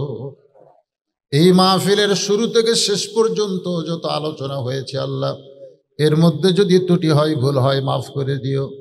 এর যা হাদিয়া মঞ্জুর করো সোনার মদিনায় নবী পাকের রওজা মোবারকে আল্লাহ কবুল করে নাও। তামাম আম্বিয়ায়ে কেরাম, আসহাবে কেরাম, তাবিনী কেরাম, তাবা তাবিনী কেরাম, তামাম পৃথিবীর মাটির নিচে যত মুমিন মুমিনা শুয়ে আছে আল্লাহ সকলের আরওয়াহ পরে হাদিয়া কবুল করেন। আল্লাহ তাআলা, আমরা যারা হাত তুলেছি আমাদের মধ্যে জনম দুঃখনী মা যাদের কবরে চলে গেছে, মেহেরবানি করে মায়ের কবরকে জান্নাতের টুকরা কবুল করেন। আমি সহ আমরা যারা বাবা হারা এতিম হয়ে গেছি আল্লাহ, মেহেরবানি করে বাবার কবরকে জান্নাতের টুকরা কবুল করেন। আমাদের দাদা দাদি, নানা আত্মীয় স্বজন, শ্বশুর শাশুড়ি যাদের কবরে গেছে আল্লাহ, কবরবাসীদের মাফ করে দেন। আল্লাহ, এই নবীর ঘর মাদ্রাসাকে মহব্বত করে নগদে বাকিতে যারা দান করেছে আল্লাহ, সকলের দানকে আল্লাহ আপনি কবুল করেন। খাস করে বাবুল আক্তার সর্বশেষে 10,000 টাকা দান করেছে। এছাড়া তার কর্মী 7,000 টাকা, এছাড়াও একজন মেম্বার প্রার্থী 5,000 টাকা। এরপরে অনেকে অনেক কিছু দান করেছে। একজন আল্লাহর বান্দা 1,000 ইট দান করেছে। আল্লাহ, সকলের দানকে আল্লাহ আপনি কবুল করেন। এমনকি ব্যাগের মধ্যে 10টা টাকা যারা দান করেছে আল্লাহ, সকলের দানগুলোকে জান্নাতের বিনিময়ে কবুল করেন। আল্লাহ, আমার মায়েদের দানকে কবুল করেন। আবেদা, সালিহা, পর্দানিশি মা ফাতেমার চরিত্র দান করেন। আমাদের মধ্যে অসুস্থ যারা আছে আল্লাহ সুস্থ করে দেন, অভাবকে মোচন করে দেন। আল্লাহ, যে যা নেক নিয়ত করে দান করেছে আসলে সকলের নেক নিয়তকে কবুল করেন। আল্লাহ, এতগুলোর মধ্যে তো একজনকে মেম্বার করবে আল্লাহ। আল্লাহ, জনগণের জন্যে, মাদ্রাসা মসজিদের জন্য, আল্লাহর জন্যে যাকে তুমি পছন্দ করো আল্লাহ, তো ইজ্জুমান তাশা, তাকেই তুমি সম্মানের মালা পরায় দিও আল্লাহ। সুবহানা রাব্বিকা রাব্বিল ইজ্জাতি আম্মা ইয়াসিফুন। আল্লাহ, মাদ্রাসার হাফিজ ছাত্র পাগড়ি পরানো হয়েছে, হক্কানে হাফিজ আলিম কবুল করেন। মাদ্রাসার মোহতামিম, মাদ্রাসার ওস্তাদ মাদ্রাসার সভাপতি, সেক্রেটারি, কেশিয়ার, মাদ্রাসার দাতা সদস্য, আল্লাহ সকলকে আপনি কবুল করেন। আল্লাহ আল্লাহ মাদ্রাসাকে কিয়ামত পর্যন্ত কবুল করে নেন। সাল্লাল্লাহু তাআলা আলা খায়র খালকিহি মুহাম্মাদি ওয়া আলা আলিহি ওয়া আসহাবিহি আজমাইন ওয়ারহামনা মাহুম বিরহমাতিকা ইয়া আরহামার রাহিমিন। আসসালামু আলাইকুম ওয়া রাহমাতুল্লাহি ওয়া বারাকাতুহু।